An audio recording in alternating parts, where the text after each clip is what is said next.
Are we in violation of anything with 10, 12 people here?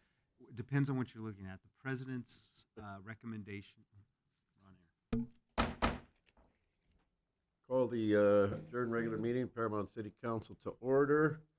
If you all please rise, I will lead in the Pledge of Allegiance. Invocation will be by Vice Mayor Darrell Hoffmeyer. Please stand. Please join me and pledge our flag. I pledge allegiance to the flag of the United States of America and to the republic for which it stands, one nation, under God, indivisible, with liberty and justice for all. Let's pray.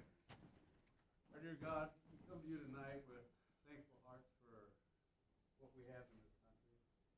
Lord, we just know that our world is kind of turned upside down right now. We know that if we have the faith in you, that you will lead us through this. Be with us remainder this evening. Be with all those who are afflicted with this virus. Watch over them and bless them. Now, Lord, be with us as we conduct city business. In this we ask in your name. Amen. Amen. Thank you. Yep, roll call, please. Councilmember Guillen? Here. Councilmember Lemons? Councilmember Olmos? Here. Vice Mayor Hoffmeyer? Here. Mayor Hansen? Here. You have a resolution that you Yes, need to read? sir. Point? We do. We have. We need a motion for you to add consideration of resolution number 20005, which is on the dais before you tonight, as the first matter of business. So we're asking you at the moment to make a motion and approve this to go on the agenda for tonight. And this would be our first item under new business. So if we could. I'll second. Been moved by Hoffmeyer, second by Almost, to add this resolution number 20.005. May I have a roll call, please? Councilmember Guillen? Yes. Councilmember Lemons? Councilmember Olmos? Yes. Vice Mayor Hoffmeyer? Yes. Mayor Hansen? Yes. Okay, and that will come up under the first part of the new business then. City Council public comment updates. None at the moment, sir. Public comments. Yes, Mayor and members of the City Council, as you know, today we have a special meeting, so we're going to be doing public comment via teleconference for anyone that has expressed interest in addressing the council. To this point, today, we've received one public comment request, so I'm going to go and get them on the line right now. Just give me 1 second.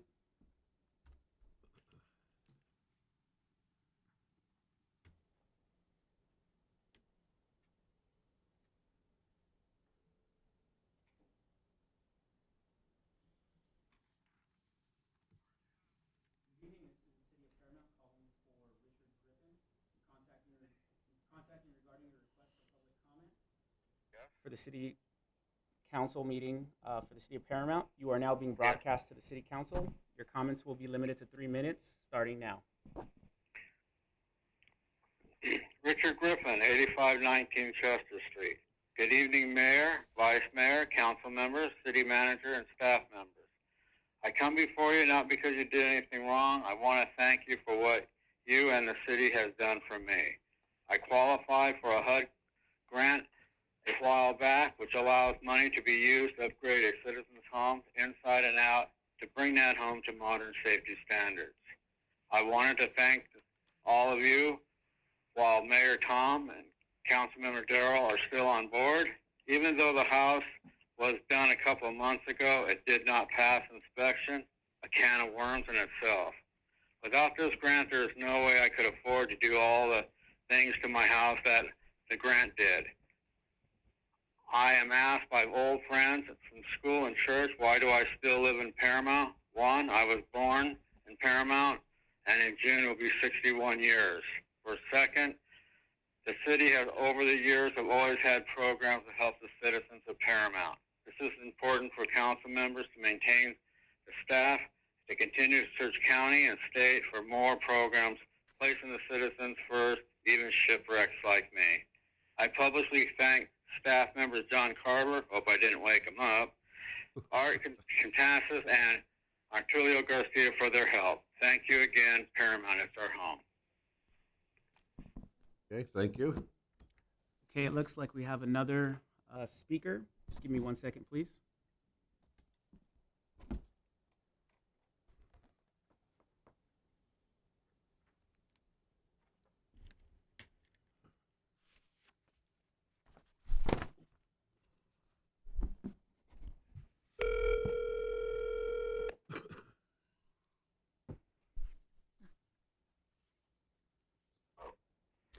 Good evening. This is the City Paramount calling for Alfredo Benuelos. I'm contacting you regarding your request for public comment for the Paramount City Council meeting. You are now being broadcast to the City Council. Your comments will be limited to 3 minutes, starting now. Hi, my name is Alfredo Bañuelos. Am I being heard? Yes. Okay. So I wanted to address the city council members about the current situation that we're experiencing here in the nation and across the world, and just with regards to the coronavirus and the panic and the circumstances that have unfolded due to the situation. Specifically,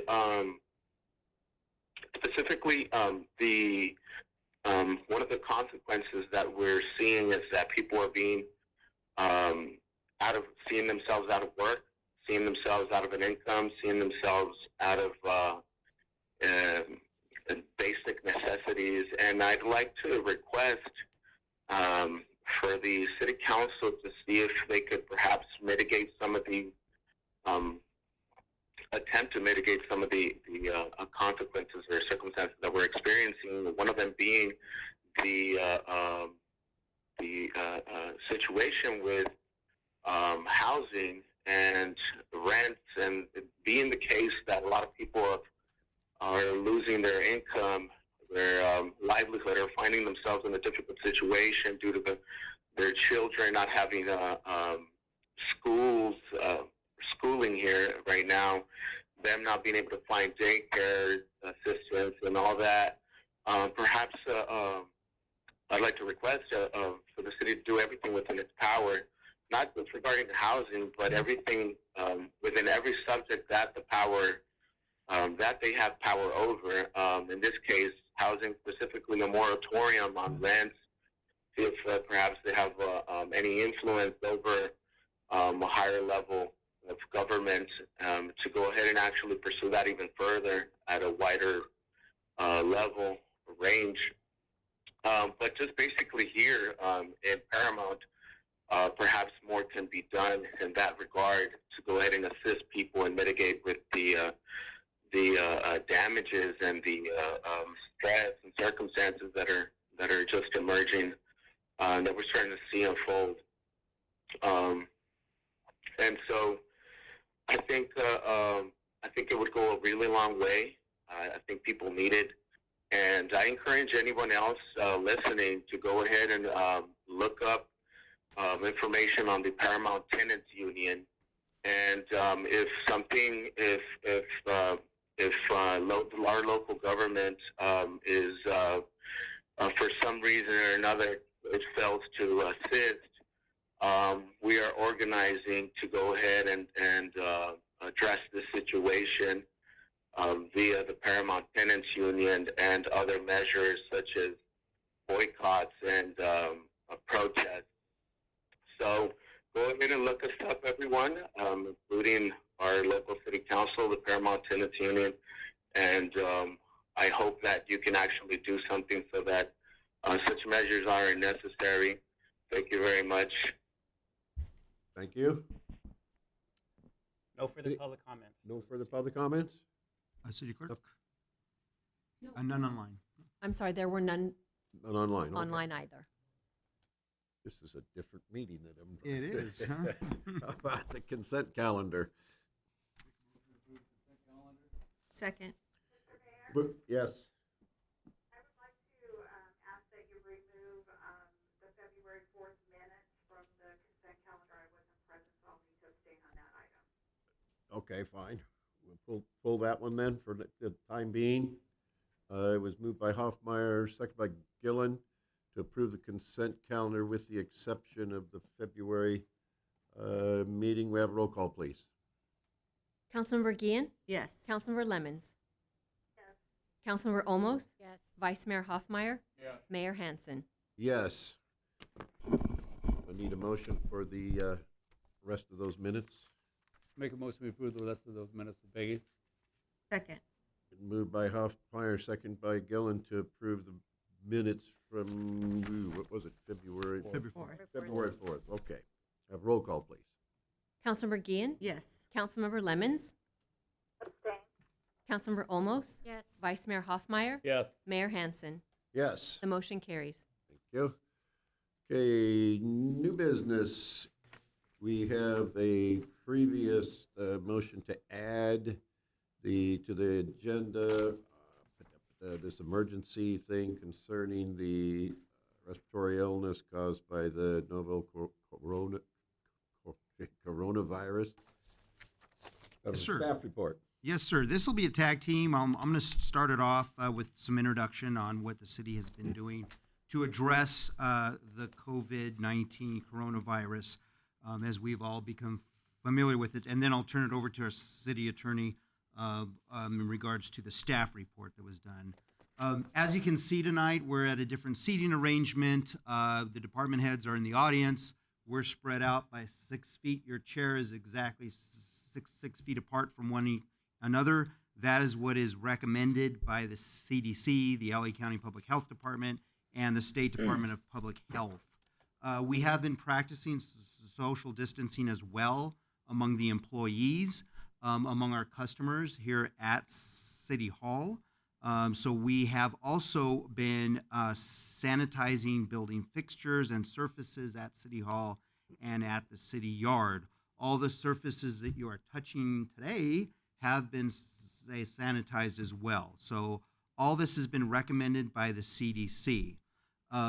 Additionally, we are taking one other measure that will start tomorrow morning here at City Hall and at the city yard, and that is we will be closing the doors that open up to the parking lot over here on the side and funneling in our customers through the front. So there's only going to be one entrance, one point of entry, and it will be on somewhat, if you want to call it, a reservation type of basis. That is, we will ask people to come in and sign in and then wait outside, and they will be helped. They will be asked then to come in one by one to be helped. So that's just additional precautionary measures that we are taking to protect the health of the public as well as the health of our employees. Starting on Monday, we began disinfecting all outdoor park areas that are still accessible to the public, such as benches and picnic tables and things of that nature. We're also taking advantage of some of our building closures to go through and sanitize all surfaces within our buildings that are closed.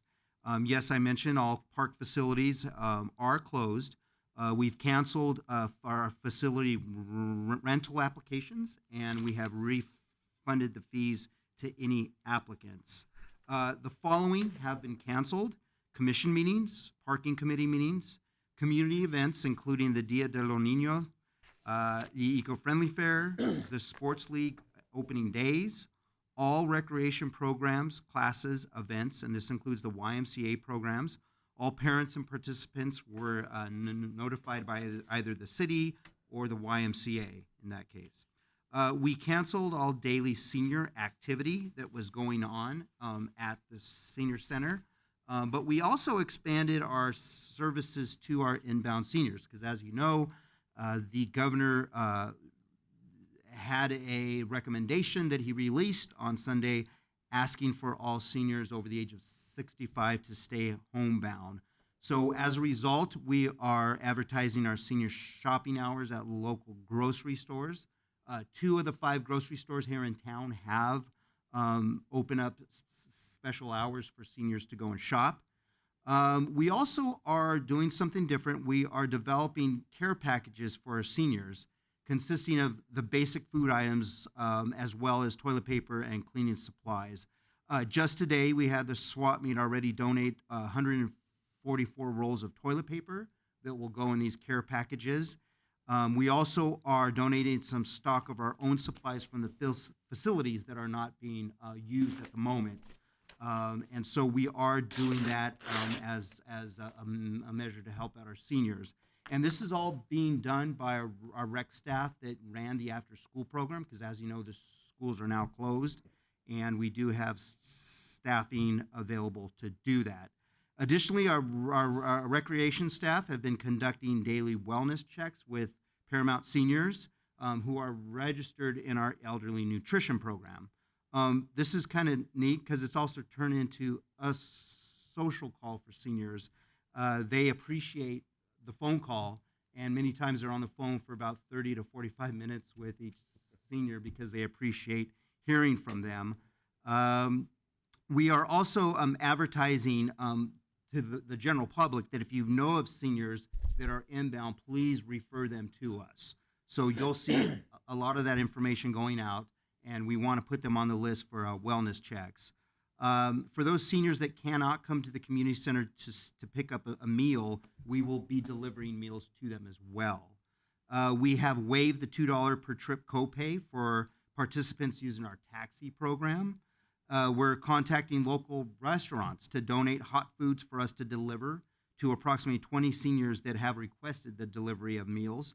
We're looking to do this at least once per week, and if we get more food donations from local area restaurants, we will add to that. So far, we've had responses from 4 restaurants here in town: Parents Soul Food, Thai Fiesta, Casa Gamino, and Ono Hawaiian. The farmers market vendors, we're approaching them and asking them if they will allow seniors to purchase produce directly from them so they won't have to go to the markets. Additionally, we are advertising the LA County Food Bank, and we're advertising the food bank assistance that's provided weekly at Emmanuel Reformed Church. For the near future, we are also trying to organize personal shopping for seniors that are homebound, that need to stay in place. We're contacting local restaurants and bakeries to see if they have excess food items that can be donated. And we're also working on how we can assist seniors with getting their needs met when it comes to pharmaceuticals. So that's what we're doing for our seniors. In regards to water, we are suspending all of our water shutoffs due to delinquent accounts through April 30th. We're also not assessing any late fees for delinquent accounts at this time. We created a webpage dedicated strictly to the coronavirus that's updated each day. And one of the features that we have on there is about our water. Our water system is safe. That is the message that we really haven't seen in the media. People are hoarding water still, but we want to get that message out that the water system coming from the tap is completely safe. In regards to grocery stores, we are having deputies continue to do patrol checks at the 5 grocery stores just to make sure that order is maintained. I've also asked them to go inside and meet with the store manager just to see if there's anything that they would need and beyond that. Moving over to our planning department, we've actually slowed the issuance of building permits. We're only issuing building permits starting today that are related to essential projects and or repairs, like plumbing, electrical, sewer. Permits for non-essential remodel type of work were not being issued at the moment. And the reason for that is because it is anticipated that things are going to slow down and continue to slow down, and we could head into a period of quarantine, all of us. So we want to make sure that people don't start projects and then all of a sudden everything is closed down. As far as existing building inspections, we're still conducting the building inspections, but we've instituted a social distancing policy for indoor inspections. The applicant will be informed about that when they call for an inspection. In regards to plan check, people can still bring in plans to be to go through plan check. However, we learned today that the fire department has suspended all of their plan check review. So we are making sure that when the applicant turns in their plans for plan check, we are giving them the option to pull them back and wait, or submit them and just do our plan check part first, with the understanding that the fire department's plan check will be delayed. Moving over to yard sale permits, we are suspending the issuance of yard sale permits at the moment. A lot of you may have heard in the news, obviously this is all over, that LA County Health Department has called for a closure of bars, fitness centers, nightclubs, and as well as the dine-in option at restaurants. The health department is responsible for informing the business about the closure requirements, and we learned that the sheriff's department will be taking the lead to enforce the order. In regards to what our employees are doing, we're keeping employees completely informed about this, and we're looking at our internal employee policies and comparing those with the CDC guidelines and the health department guidelines. I mentioned earlier that we're practicing social distancing here in the here in the office, and we're doing what we can definitely to prevent the outbreak. I mentioned we're cleaning down counters, we're cleaning down door handles every hour. Those are just some of the things we're doing. In yesterday's executive order, the governor mentioned that he is granting authority to local governments to temporarily freeze evictions for residential and commercial tenants. I did forward this information to our city attorney for his review. Now, with that, I am now turning it over to our city attorney, who will discuss a little bit about the proclamation that is before you tonight. John? Thank you, John. Mr. Mayor, members of the City Council, as the city manager articulated, he has already initiated or implemented certain actions that he has the authority to do under, and under the code, both actually the government code, section 8630, and the Paramount Municipal Code, chapter 13. In his capacity as a director of emergency services, he has the authority to issue a proclamation of emergency due to conditions of extreme peril to the safety of persons and property within the city because of the spread of this COVID-19 virus. In response to this activity, the county has declared a local health emergency as well. The item that's presented to you requests the City Council to review the attached resolution declaring a proclamation of local emergency issued on March 13th, 2020, which empowered the city manager as director of emergency services to make and issue rules and regulations on matters reasonably related to the protection of life and property as affected by such local emergency. As you already heard, the city manager has implemented a number of actions in order to address this emergency, and will continue to take action during the period of emergency. And what this resolution does at this point, it ratifies that proclamation retroactively of what he has already done, and then prospectively grants the authority for him to continue taking those actions to address the emergency as it currently exists, and for a period of time until you decide as a city council to terminate this resolution. To give some background again, on March 4th, 2020, the LA County Public Health Department declared a local health emergency due to the spread of the COVID-19. What's really kind of interesting is at the time the staff report was finalized, was actually earlier today, there were 91 confirmed cases, including one death. As you can see in the staff report as revised, it jumped to 144 confirmed cases. Again, the rationale for the recommendation before you is that it would enable the Director of Emergency Services, city manager, to efficiently allocate resources due to the ongoing and immediate threat of public safety. During the period of this emergency, the city manager will continually update the city council as required by law and members of the public, and how these measures are going forward and how they're being implemented to mitigate the concerns of this COVID virus.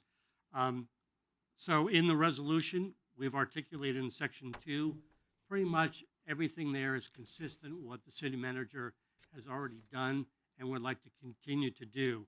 You will also see that there's a provision in there which authorizes all city officers and employees to take steps requested by the city manager to qualify the city for reimbursement.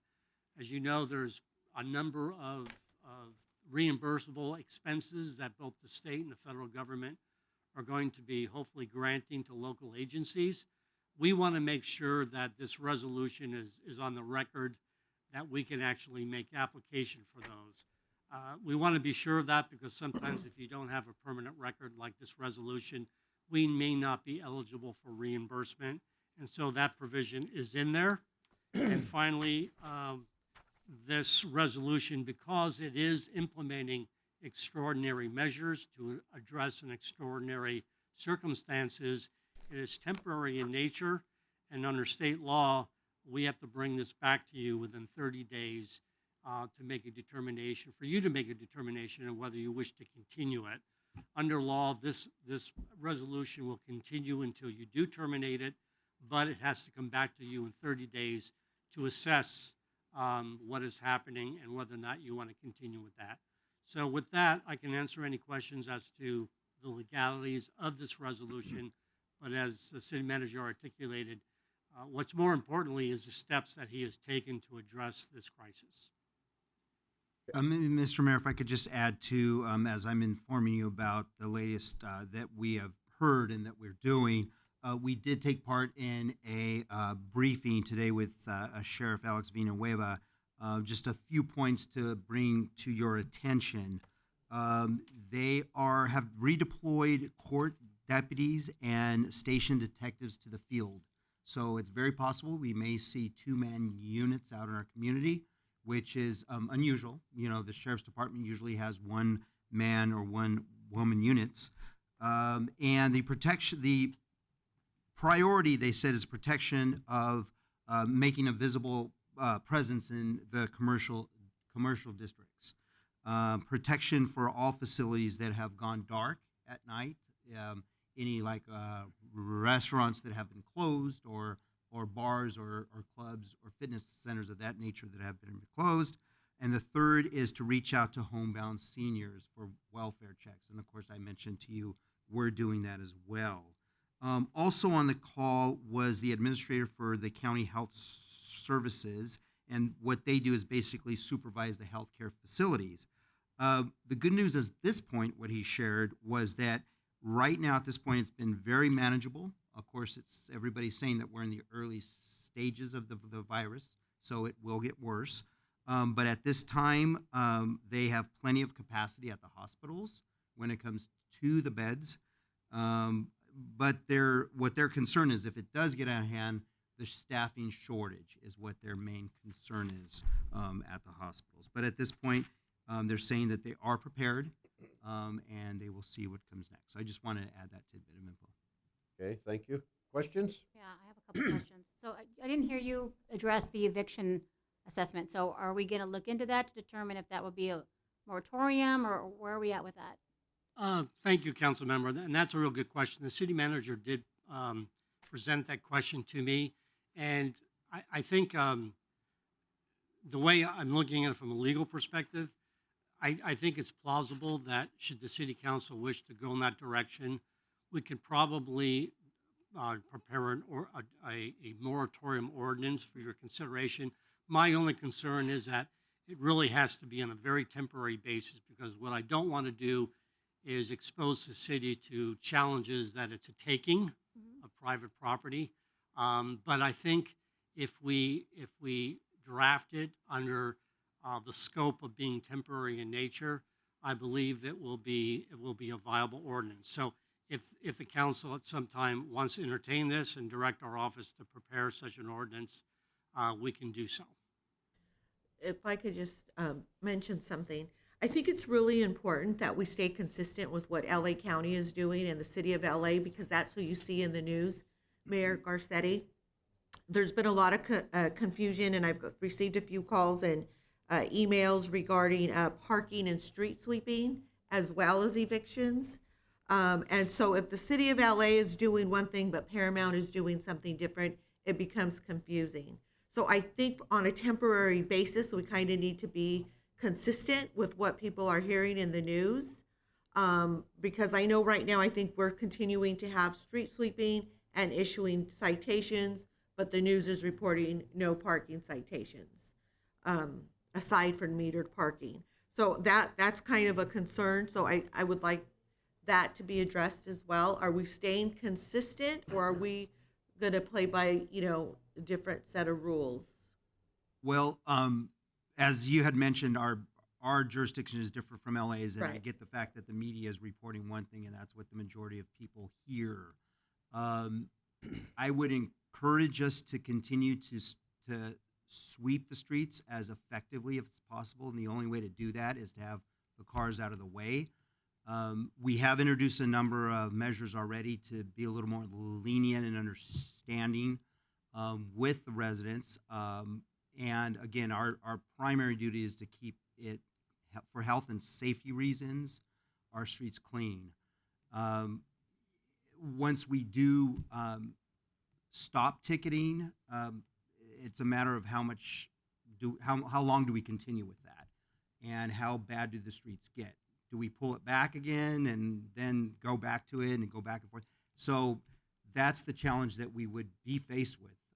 But again, if it's at the direction of the council, that's something that, of course, I would entertain. So I'd like this to be considered. If we are going to be continuing with tickets, we have to take in mind that the big picture here is people are not working, Right. people are being sent home. So especially now, tickets are a hardship on families. They're having to find childcare that they didn't have to find before and pay people. So I think, if we did something on a temporary basis to get us through the hump, I think that's what we really need to do for our residents, because we're looking at the next 45 days, things increasing before they get better. And to hit somebody when they're stressed out and they're worried about childcare and they're worried about a paycheck, to now hit them with a parking ticket when we don't have solutions for parking, Right. it really needs to be considered. Okay. Tom, can I say something? Yes. I think it's a good idea, Lori, but I was wondering if we don't sweep the streets and we have cars parked there, we're gonna have a problem. How about if we send a message out that we're gonna sweep the streets, and if your car's parked there, you're gonna get a citation, but you don't have to pay for it, but you have to report to the city that you're not gonna do it. If I understand you correctly, Vice Mayor, so Just you're give 'em saying, a citation. give them a citation. Give them a citation, but make it appear on there that the reason we're doing this is so people will keep not parking on a street sweeping day, Mhm. but we do not expect you to have to pay the fine. So like a warning. A warning. And then do it for a certain time period. You know what I mean? 'Cause Oh, yeah, right now, where the The everybody's next saying it's 45 like days. 45 days is Yeah. a big time for us. I mean, I think I think Lori's right. I'm sorry, I'm getting the same type of calls. And I know there were some suggestions about letting people park on the grasses and stuff like that. But I mean, we're hit in some very part areas right now where there is no parking. And know the that. point being too, is that we can look forward, if you want to call it looking forward to it, but everything is pointing in the direction of a total shutdown. And if everybody is home, parking is going to be a huge issue. Oh, yeah. And we have to think in ways that we haven't had to think before. Okay. And we have to put our residents first at this point. So I'm hearing three really want to issue warnings at this point for street sweeping. Oh, yeah, I think so. Something that- Yeah, I think, Peggy, have any comment on that? Councilmember Lemon, excuse me. You guys Councilman are Lemon. definitely in the right direction. I think that the warning may need to come with, if it's just, I don't know how well the tracking system is for this, but I know that there were some discussions about going through the neighborhoods and, using a loudspeaker to warn people and include it, but I know that it's important that we keep them clean. I think a warning is fine, but is there a way to track that where if it's the same cars in the same place, you don't want the same people committing the same infractions over and over, because then you're going to have a certain area of the city that's going to start to have problems. So is there a way to track it if you're going to warn them that the next time you'll be ticketed? Yes, as I just looked over to our Assistant Public Safety Director, and she assures me there is a way for us to track that, for sure. So. Yeah, and as we talked about before, because I know everybody was concerned about this, we also have the appeals process, afterwards, to where, everything's going to be taken into consideration, especially based upon the individual neighborhoods and their needs, because there's some areas that can certainly, mitigate the problem by lawn parking, and then there's other areas that can't. I just don't want any particular area of the city to be given up on for cleaning their streets and perpetuate some other kind of health issue. So, like if they miss once, they get their warning, but make sure you move it next time because we need to clean this area of the street. I think that there has to be something in place that makes sure that, nobody gets sick from something else if we can't consistently clean a certain area. And it is temporary, and we clean weekly, so, somewhere there, I think we have to meet in the middle. You don't want to create a problem to solve a problem, but I certainly understand the issue and the need to be flexible. Okay, thank you. Yeah, I Okay. think it's a good idea, but yeah, I agree with the time limit on it though, too. All right, we will definitely put that into place through our public safety department and our PIO. So we will get the information out. What is Okay. the time limit First- going to be, 45 days? 45 days. 45 days. 45 days. We'll do it for 45. Okay. So, Further questions on this? Mr. Mayor, just Yes. for clarification, this type of waiver, if you want to call it, on the on tickets, we can probably also include that in our Yeah, emergency you should. proclamation that you're going to do. So would you rather bring it? This is going to come back to you in 30 days. Do you want all this back in 30 days, or do you want to separate that one out for 45 days? Well, we could approve the proclamation Because today, I would you think. can, if things don't change and you want to continue on, that would be part of it as well, without addressing it separately. Is there a reason why this has to come before us in 30 days instead of 45? State law. State law. Said that before. Actually, state law had 60 days and they shortened it. well, correct me if I'm wrong, John, but if on the 30 days, if they decide to extend the resolution for 15 days, that would cover it? Yes. Okay. Yes, it So would. that's So- what you can do at the April 20, Whatever, 20 yeah. something meeting, whatever the date of our second meeting in April. We'll bring it back to you for your review, and you can decide to extend it for another 15 days if you'd like, and that would continue the authority to waive the tickets, or I'm sorry, to issue warnings Warning. for street sweeping. Yeah.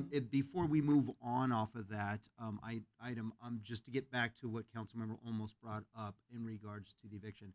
So is there clear direction from the council on that one? Because that kind of got left. Is that something that, Now, with that, that's going to be a little different, because if the council wishes to entertain that, you'll need to direct my office to come back with an ordinance. We can't approve it right here and now because it has to be done by ordinance. So I would have to come back with an ordinance on That the would be a next total meeting. Brenda, would you separate repeat ordinance. it? Would you Yes. repeat one more time what you said? So basically, the eviction in a sense of like we would do a moratorium that would not allow people to be evicted from commercial or residential. No, it only apply under the state. It applies only to residential. Residential? Okay, I thought it was commercial too, but okay. I read Picture. something commercial and residential. So Oh, that they but would you not be could both. evicted due to not paying rent, but the reason has to go back to COVID, meaning they got, lost their job for COVID or they're unemployed, but it has to go back for those reasons. I'm not just saying they're not paying rent for nothing. Right. It has to relate back to the COVID. I would say look into it, because the other thing I don't want to see happen is it takes like 3 months to evict somebody anyway, right? Right. So that would get us over the hump anyhow.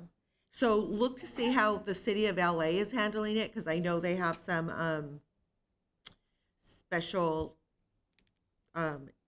moratorium or something in place right something now. going on, Look yeah. at that language, because the other thing is, sometimes landlords who own property need that money too to continue to make their mortgage payments. So I just want to make sure, like you said, that we're not putting the city in any liable situation.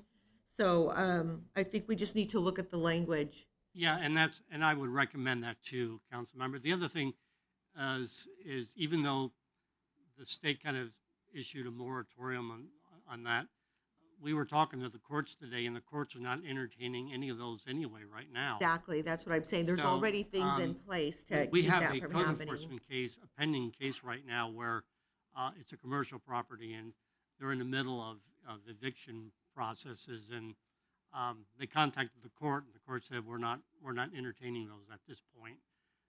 So We'll take a look. I mean, me Norwalk's look doing at it, it Linwood's and doing come it, back Maywood's with you and doing it. give See you what they're those. doing, get us some information, and maybe it'll to educate We could us just more. maybe follow, under that, whatever emergency language it is. but we can do that, yes. Some sort of guidelines, but it has to be a total separate Absolutely. resolution, right?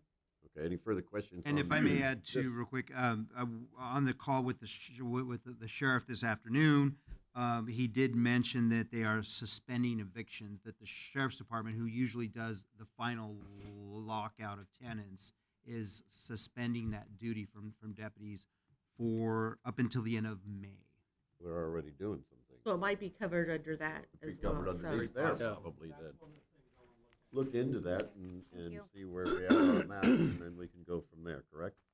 Okay, any further questions concerning this resolution 20.005? No further questions? Motion would be in order then. Make a motion, resolution number 20.005, a resolution of the City Council of the City of Paramount ratifying the proclamation of emergency by the Director of Emergency Services due to the spread of severe acute respiratory illness caused by a novel coronavirus. Second. Moved by Hoffmeyer, seconded by Almost, read by title only, adopt resolution number 20.005. We have a roll call, please. Councilmember Guillen. yes. Councilmember Lemons. Yes. Councilmember Olmos. Yes. Vice Mayor Hoffmeyer. Yes. Mayor Hansen. Yes. Item number 8, we have a report, small-sided soccer complex proposal. Sounds like cereal. It sure does, doesn't it? Yeah, I'm sorry, I should have said that. Thank you, Mr. Mayor and Council. We do have an opportunity that was presented to us recently by a private entity that would allow us to enter a public-private partnership with this private entity to build a soccer complex at one of our parks. So at this point, we just wanted to share the idea with you and get your take on it and see what you feel about it and give us further direction. So with that, I will turn it over to our Community Service and Recreation Director, Mr. David Johnson, who will handle the item. Dave? Thank you, John. Mr. Mayor, council members.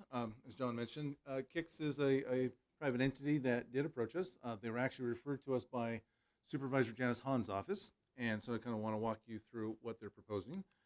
But before we do that, let's certainly talk about why we entertained this idea that they brought to us. We know that soccer is the popular sport in Paramount.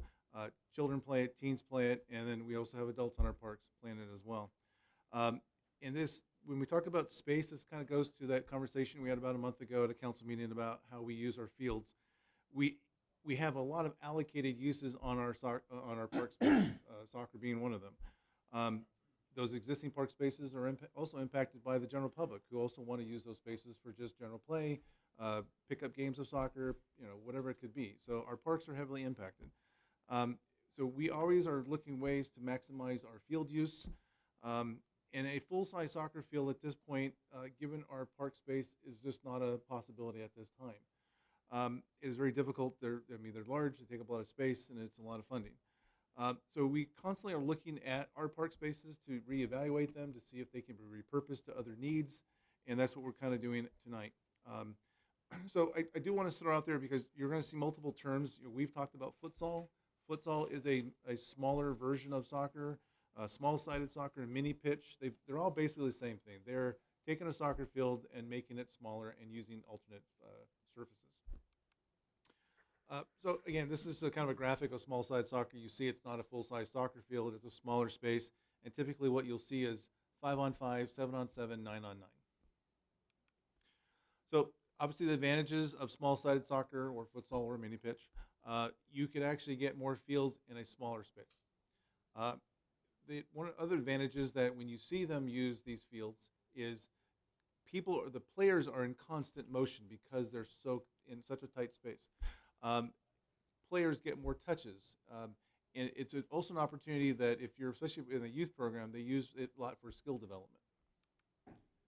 This is a chart from USA Soccer. This is also a movement that's happening out in the world in youth soccer.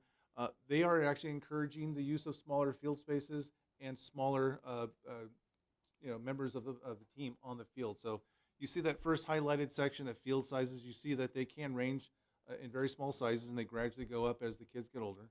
And then you'll see on that other highlighted column, the players, again, they are encouraging smaller play. So 4-on-4, 7-on-7, 9-on-9. So obviously, as we are aware, we have a recreational need for soccer space in the city. So Kick's proposal is what is referred to as a public-private partnership. We provide public space, they provide the money, the development funds. They currently have, for this year, $55 million in private funding, and they are looking to construct soccer complexes that range in the cost upwards of $4.5 million. So this is just a concept of what a Kicks small-sided soccer complex looks like. You'll see that they go after a minimum of 10 fields. That's the number of fields that they need to construct for it to be profitable and workable for them. They do have various things on here that are common. You'll see like a clubhouse. Steve, can you highlight the clubhouse there? There you go. So that's the entrance to the complex. In that clubhouse, you'll have public restrooms, you'll have a cafe, you'll have locker rooms. Also, one of the other things, this can be used for other things than soccer. These are spaces that can be rented out, and you can have birthday parties there, things of that nature. They have generally a pavilion where people can wander through and watch the games that are going on, take a seat, and so they're pretty interesting. So this is another thing that we're hoping to see, that the local design, or the design that they do for this facility, would be very attractive, would blend into the park, and would be something that would really draw people to the facility. But again, this is just a concept of what we hope we would see. Now, the park that we're considering is Progress Park. This park is, as you see from the overview here, we have softball fields on there, a basketball court, playgrounds. It is adjacent. That is the open space for our Jefferson School, which is right next to it. But a large part of that park in the back, just kind of east of those basketball courts, really is not heavily used space. It's kind of unused, to tell you the truth. We do have a fitness area back there and our Star Student Garden. This is just a quick concept proposal that they gave us. It would obviously have to be tweaked. They would pay for the movement of the basketball courts. They would pay for movement of the playground for the school kids. That's not actually shown on this yet. Jefferson School would have dedicated access in these field spaces because this would also become their open space during their school hours. And then you see the pavilion there, that white building there to the left, and that would be the entrance point, and that would be where the clubhouse would be, and that's where the public restrooms would also be located. So at our February 22nd Parks and Rec Commission meeting, we actually took them on a tour. We went to Southgate. Now, Kicks is a new company that is trying to build these soccer complexes. Goals is the one in the past that used to build these. There's 4. They have one in Covina, Rancho Cucamonga. Let's see, where else do they have them? They have them in Southgate and Pomona. So we went to the Southgate one. So you see it very similar. They have an entrance building where they had lockers and a cafe. They had courts, and they do vary in size. And so we did take a look at it. The Parks and Rec Commission meeting, the Parks and Rec Commission actually thought this was great. You saw the day we went, it was actually raining, and there were still tons of people out there using these fields.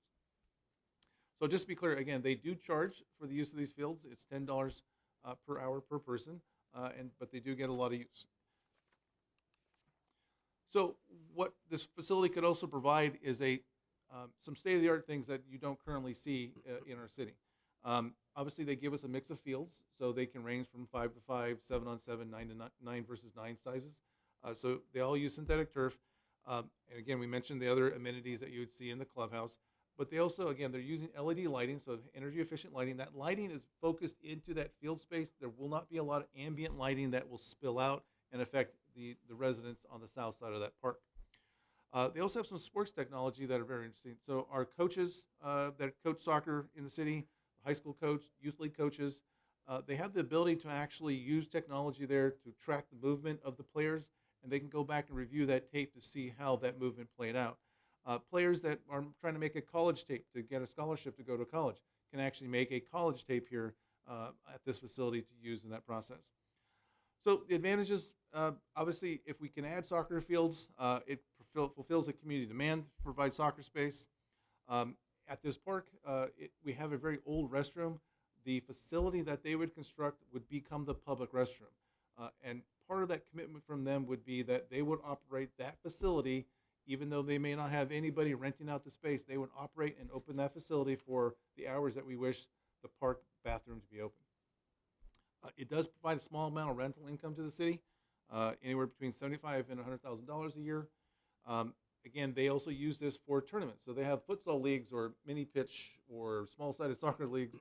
And so you'll see people from outside our community coming to these soccer tournaments during their peak hours where they run these tournaments. Those folks, with the idea being that, okay, great, they're in our city now, and now they're going to be thirsty. Now they're going to be hungry. So hopefully there'll be some tertiary benefits to our local business community. And then, again, the way they make money is they have peak hours where they are charging a lot of these leagues and players that come in and want to use that space. So the commitment that we've had from them verbally so far is that when outside of those peak hours, it will be available to the city for free, and it'll be written into the contract how we would use those times. So obviously Jefferson School is outside of all the peak times in which those facilities are used, so they get to use that space during all school days. When the kids are on spring break, high schoolers can come out during those same times and use the fields for free without or outside those peak hours. Our youth leagues that play soccer could use this space. Paramount High School uses this space. So there's a lot of opportunities for free usage that would be written into the contract. So some concerns.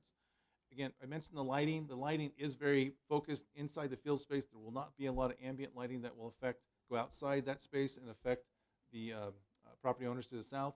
Again, Kix was very cognizant of the fact when they gave us that concept that they need to stay actually pretty far away from that south end of the park. So I pushed them to go a little further actually to maybe make the fields a little bit larger, but on their experience, they want to stay away from those residents. They don't want to cause a problem. Now, when we visited the goal site in Southgate, there are low walls. The whole project is fenced, but there's a low wood wall because the ball can bounce off the wall and stay in play. We would have to look at ways to mitigate that sound because that might be a problem later into the evening. And so that's something that has to be addressed. Parking obviously is an issue throughout the city, but it's also an issue on that park. We would be adding a potentially high use onto that park. This is something that we would then have to work closely with the Kix folks to make sure that it doesn't impact uses that we have at Progress Plaza or on the other parts of the park.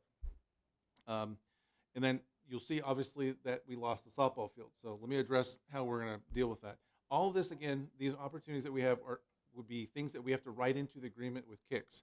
And again, if there's something that they don't like and it's something that we don't like, I mean, again, every party can step away and it didn't work out. But we're hoping that and so far they seem very amenable to some of the things that we've brought to their attention.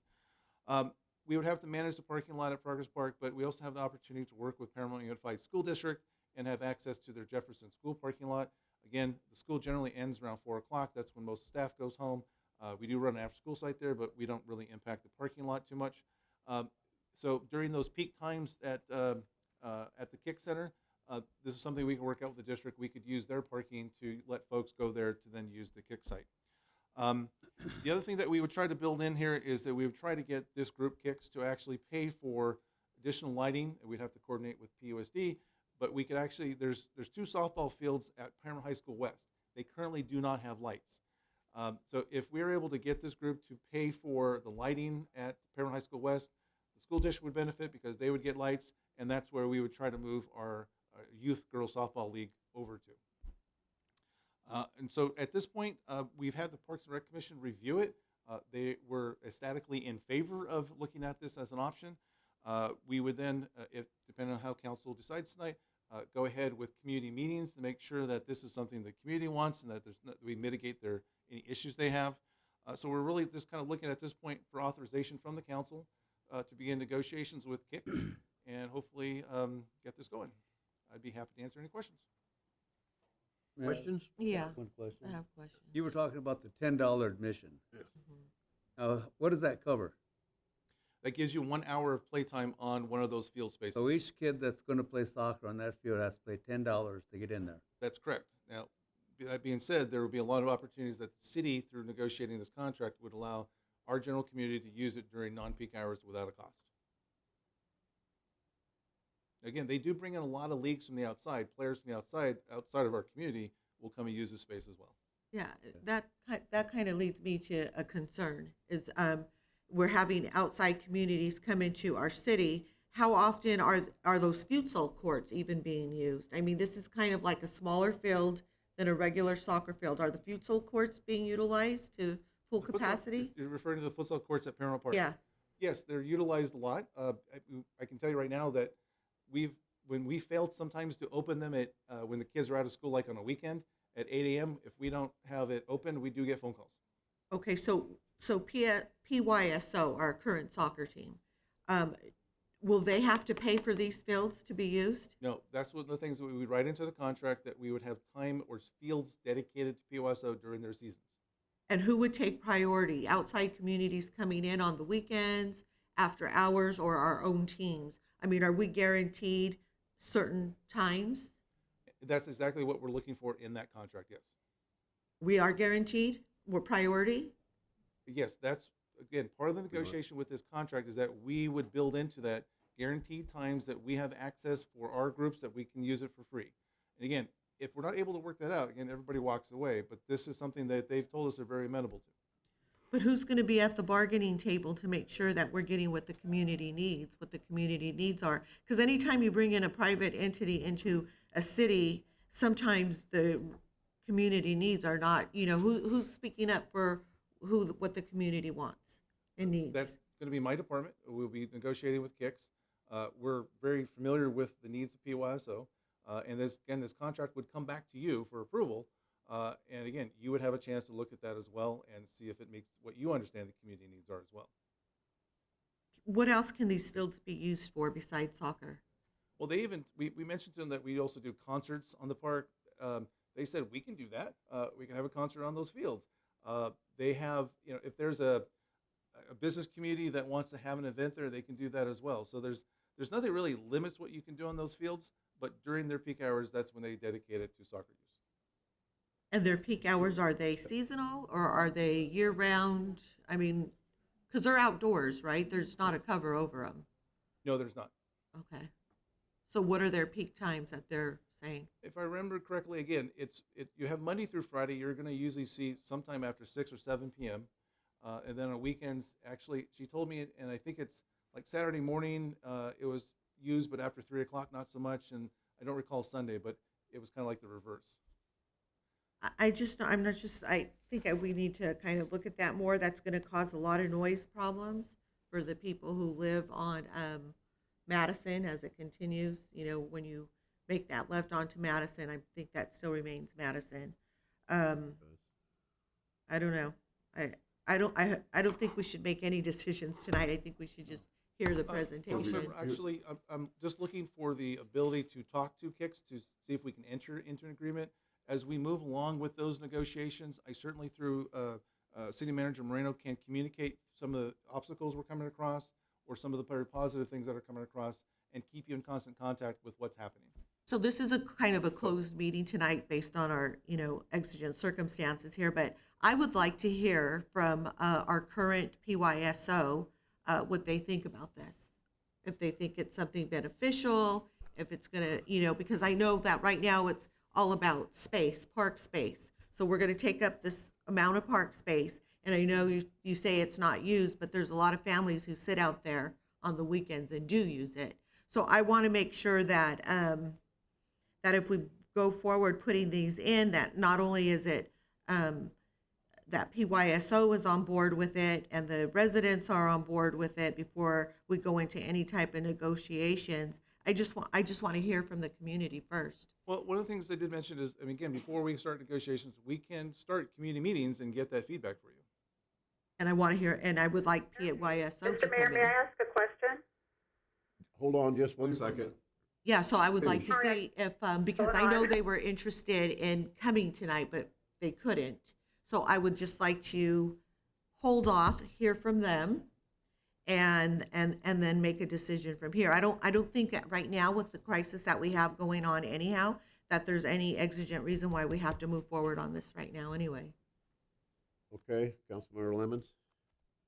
I'm sorry, I don't get every single word, but I think I'm hearing the majority. So just for clarity from Mr. Johnson, are you saying that this is just allowing you to begin to speak to them and come up with, like, you putting to them our requirements, like if we're going to do this, we would want priority times, we want priority fills. There's no agreement. This is just whether or not we have an interest so that you can talk, or is it more than that? Well, Councilmember Lemons, yes, we've had informal discussions with them, but this will allow us to more formally start having those discussions with them, because I have direction from council to more formally do that. And you're correct. Yes, this would be the time in which we would then identify our needs and make sure they fit into what Kix is looking for, and to make sure that we're all on the same page and addressing the community needs that Councilmember Guillen addressed. And then if I could add too, I'm sorry, from the slide that is still up, the natural progression there would be to hold the community meetings first, which obviously council is invited to hear what the community needs are, what the feedback is from anybody that lives on Madison or PYSO. You all can hear that, and we can then, after the community meetings are done, then start entering into negotiations with KIC. So as you see, we can do it kind of like in order what you see there.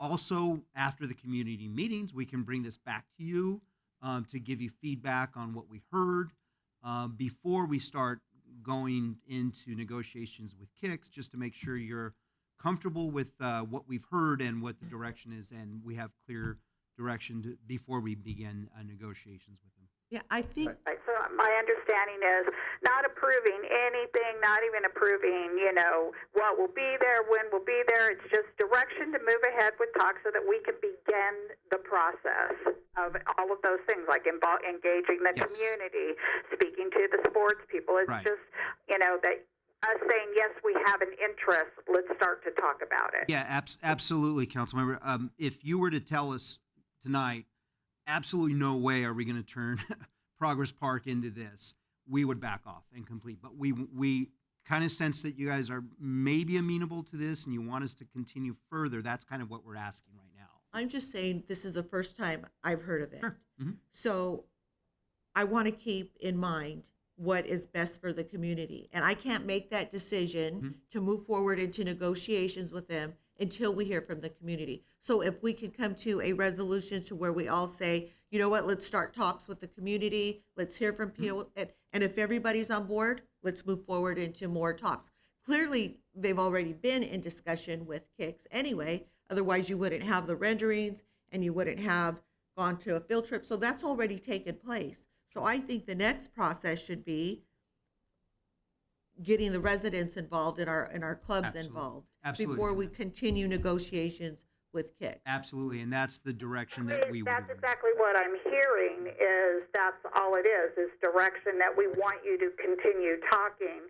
Don't back away from this. There's an interest. I just want to make clear, along with Councilmember Guillen, I don't disagree. We don't want to make any decisions. We don't want to say, this is going forward. We want to begin the talk. So it's either there is an interest, there isn't an interest. If there's an interest at all, then we need to start talking to the community, talking to the clubs. And this is about basically, if I'm understanding it, staff time, directing staff time. Yes, it's okay to go ahead and start setting up community meetings. It's okay to go start talking to PYSO.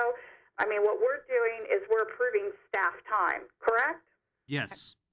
Yes. Well, that's I don't see a not. problem. I don't see a problem with having some community meetings. I mean, you're just looking for direction anyway on that, I'm assuming. Yeah. And when it came right down to it, when, if the community says, yes, we want to go along with something like this sounds like a great idea, which the Parks and Recreation Commission evidently has already said, there would be some sort of a contract that would have to come back to the council anyway, correct? Absolutely. And if anything needs to be added or deleted or whatever it would happen to be, that would be our prerogative. Is that not correct? Absolutely. That's correct. That is correct. Okay, so I don't see anything wrong with going ahead and doing, finding out what people have to say about that. I've never seen anything like it. It looks like it's kind of a neat idea, actually. But And you did say it was all synthetic I fields, don't want to correct? get into a That's correct. contract Right? or And they're contract taking care, I mean, that negotiation. would all be, because I think there's, premium type things, and I watched some of that at the high school when they were doing that.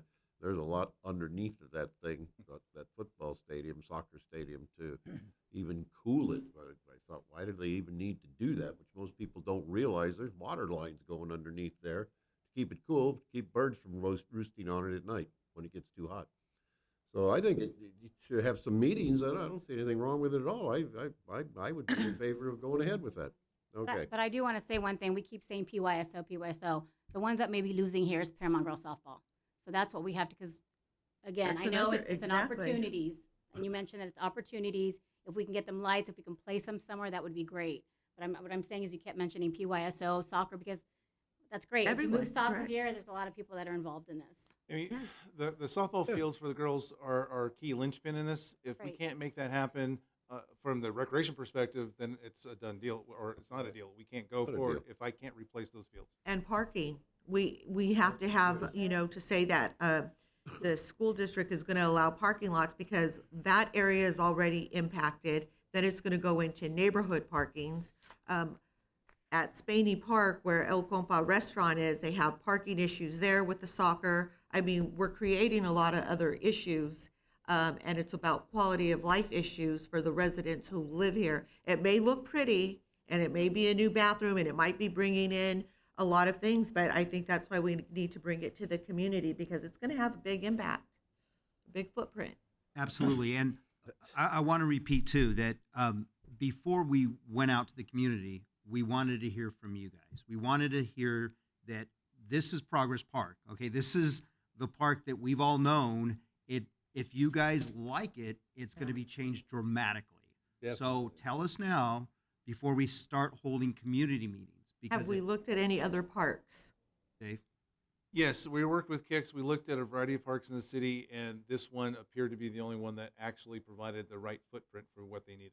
Because you're changing Progress Park. That's absolutely right. You're changing the green space, the open space, you're changing it. So, I don't know. I mean, everybody realizes how much Progress Park is used on a weekend. If you drive down Downey Avenue and you look over in that park on a nice day, that park is so busy, it's unbelievable. But hey, If I I could, think it's worthwhile looking into. I agree with Lori. It has to be done right, and I don't think we should make any jump to any conclusions tonight. no. Have city meetings. Yeah. Get the community involved in it. That's What trying to get That's we're what we're correct, saying. is just to So- let staff discuss it. We're not making any decisions. I want to That's make sure right. I understand that clearly. This is just to tell staff, yes, you can take the time to go ahead and start talking to people. We are not making any decisions. We're saying meet with PYSO, call the community meetings, look at the impact on the community, look at the impact on the park. No decision is being made. Am I understanding that clearly? You are correct. Exactly. That's exactly right what we said. Yeah. I mean, Okay. the only decision that, of To course. approve. Yep. Okay. Well, this doesn't call for Didn't motion. say You for want a anything. motion on this to continue? Okay. Who, So what does the motion entail? Let What me is hear the this motion. Just It go ahead. doesn't say come on here. forward. Discuss. Discuss. Further discussion. Don't do anything, but just go for David to go ahead and negotiations, and then bring it back to the city council. Have The a city first thing have a that you're- meeting. Have a town meeting over there with Yes. people that live there. Say that the motion And, is to begin so- the process. The process involves staff beginning to do their homework. What we're basically doing, if I understand it right, please correct me if I'm wrong, we're just directing staff, it's okay to spend time on looking into this. Yes. That's exactly what we That's right. said. Exactly. That's my motion. I'll second it. Okay. Motion okay. by Lemons, second by Hoffmeyer to, Should I mute her? there was nothing Yeah, written out resident to- input. To look into this, staff time, to create community meetings and get the feeling of the residents over in that entire area. Right. Is that where we're going with this? Sounds Okay. like that's right. Roll call, please. Councilmember Guillen, Yes, for opening up it to the residents, correct. Councilmember Lemons, Yes. Councilmember Olmos, Yes. Vice Mayor Hoffmeyer, Yes. Mayor Hansen. Yes. Okay. There we go. Item number 9, the public hearing, ordinance number 1126, introduction and ordinance of the City Council of City of Paramount, California, amending sections 10-1, 10-2, 15-1, 27-1, and 32.1 of the Paramount Municipal Code, adopting by reference the 2019 California Building Code, Residential Code, Green Building Standards Code, Electrical Code, Mechanical Code, and Plumbing Code with Los Angeles County amendments as noted in Title 26 and Appendix and J, Title 27, Title 28, Title 29, Title 30, and Appendix H, and Title 31, portions thereof. Holy moly. We have Deep staff breath. report, please. Water? Yeah. That was a great introduction, Mr. Mayor. My hat off to you. I'll just turn it over to our planning director, John All right, Carver. thank who will thank you, handle the John. Mr. Mayor and council members. So this item is a request to adopt by reference the 2019 Building Code updates, including Los Angeles County amendments. The purpose of this ordinance is to bring the municipal code into compliance with California building codes. Building standards allow for safe, accessible, efficient, and sustainable buildings. The California Building Standards Commission establishes the state codes. The building code meets two of the city's key strategic outcomes that were just recently adopted. Outcome number one, that states Paramount provides a safe place to live, work, and visit. And outcome number 4, which states that Paramount promotes, protects, and enhances a healthy and sustainably built and natural environment.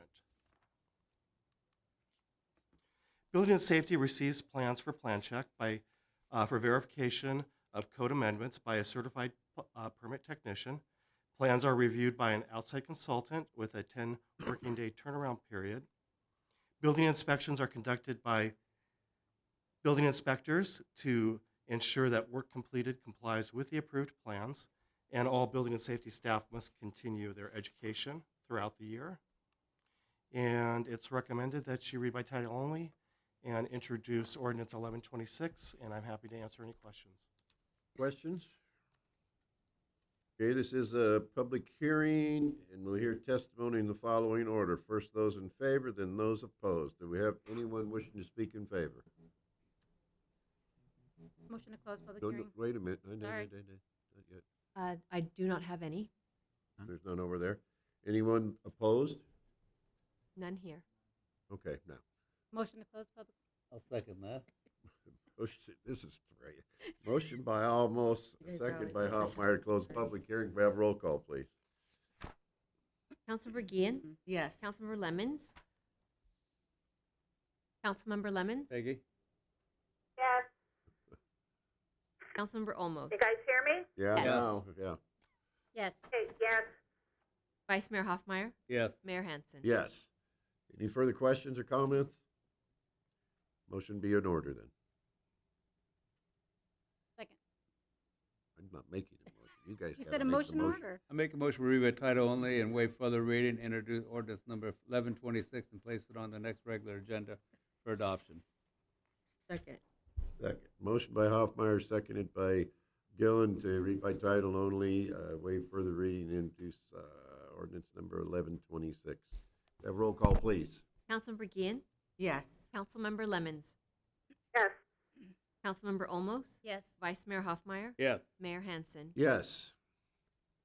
Item number 10, ordinance number 1127, amending sections 29, 6.4 of chapter 29, article 2, the Paramount Municipal Code, granting authority to limit or prohibit stopping, standing, or parking in designated tollway zones. We have a staff report, please. Yes, sir, Mr. Mayor and Council.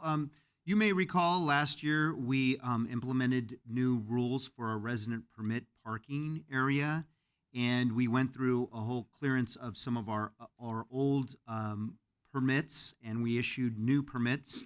And it came to our attention that there's a condominium complex on the northwest corner of Downey and 2nd Street that was not part of the ordinance, and in fact, they had been issued parking permits for the last 20 years. So we're here to clean that up, and I will now turn it over to our Assistant Public Safety Director, Ms. Margarita Matson. Thank you, John. Good evening, Mr. Mayor and members of the City Council. In 1983, the City Council adopted Ordinance Number 556, which created the first resident permit parking area in Paramount under Chapter 29. The ordinance required that all vehicles parked on 1st, 2nd, 3rd Streets and Orizaba, Jetmore, and Weimer Avenue between Paramount Boulevard and Indiana Avenue display an authorized parking permit. In 1988, land developers constructed a condominium complex at 14819 Downey Avenue. The complex was structurally positioned on 2nd Street with vehicle and pedestrian entry and exit points directly off 2nd Street. In 2001, the City Council adopted Ordinance Number 930, which amended the permit parking area and permit parking enforcement period and authorized parking permits for all residents on the described streets, but did not include 14819 Downey Avenue. Ordinance number 930 does not allow residents of 14819 Downey Avenue to obtain parking permits, since the ordinance prohibits residents to park on 2nd Street and neighboring streets without an authorized parking permit. They are limited to park in their designated parking stalls. The nearest on-street parking is along the 8300 block and 8400 block of Somerset Boulevard, which is a quarter of a mile away. Additionally, the marked red curbs along the 14800 block and 14900 block of Downey Avenue are only for first responders. In 2019, the City Council adopted Resolution 19028, which restructured the parking distribution guidelines. The resolution authorized the Public Safety Department to purge the old parking permits for new parking permits. From 2002 to 2019, the Public Safety Department has issued permits to residents of 14819 Downey Avenue under the department's authority. So in practice, residents from the complex were participating in the resident permit parking program for approximately 17 years. From October 2019 to present, the Public Safety Department has given qualified residents the opportunity to replace their old parking permits with new parking permits before enforcing the parking permit laws. After April 30th, the old parking permits held by residents of 14819 Downey Avenue will no longer be valid. So recently, Public Safety has received several parking permit requests from the residents of 14819 Downey, including a resident who expressed dissatisfaction of the new permit parking guidelines during the January 14th City Council meeting. Staff proposes to incorporate 14819 Downey Avenue in Chapter 29, which would allow residents to continue receiving these permits. In order to allow the residents, we are asking for City Council to amend Chapter 29. So the recommended action is for City Council to read by title only, waive further reading, and introduce ordinance number 1127 and place it on the next regular agenda for adoption. I'll be happy to answer any questions. Thank you. Questions? So just so we're clear, it would allow the people who have had parking permits for 17 years to continue to have their parking permit. That is correct. So moved. Hold on, I Sorry. have a question too. Wasn't that, if I recall, and maybe I'm mistaken, but was that not for a temporary parking around the holidays? People needed some for guests? Am I confusing it with something else? No, you are correct, Mr. Mayor. So in 1983, it actually all initiated because of the swap meet parking. So there was a hindrance of swap meet patrons parking in those immediate areas. And in 1988, when the condominium was constructed, it then began to, Paramount High School began to be a negative factor in that immediate area. So in 2001, the City Council did adopt the ordinance to make sure that those temporary permits would then just go full on. Okay. So it was only during a certain amount, and it was from 7:30 to 11:30 at night. But after realizing that there was some concerns with the Paramount High School patrons, it was decided to just go full around with no timing restrictions. Okay, fine, thank you. Any other questions? Further questions?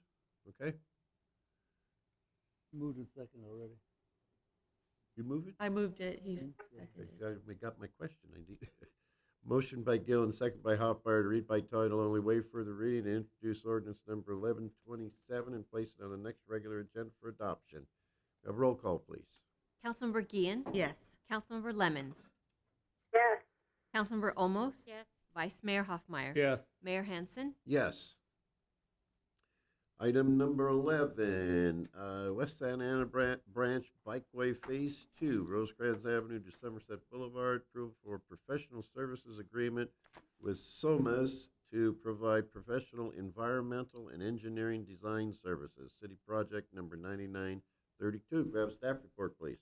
Yes, sir. The item before you tonight includes the award for the design portion of the Bikeway project. And when I say the Bikeway project, I'm talking about a segment of the full Bikeway project. And this is the Bikeway project that will go from city limit to city limit, and it will eventually connect the LA River bike path to the San Gabriel River bike path via the existing bike path in the city of Bellflower.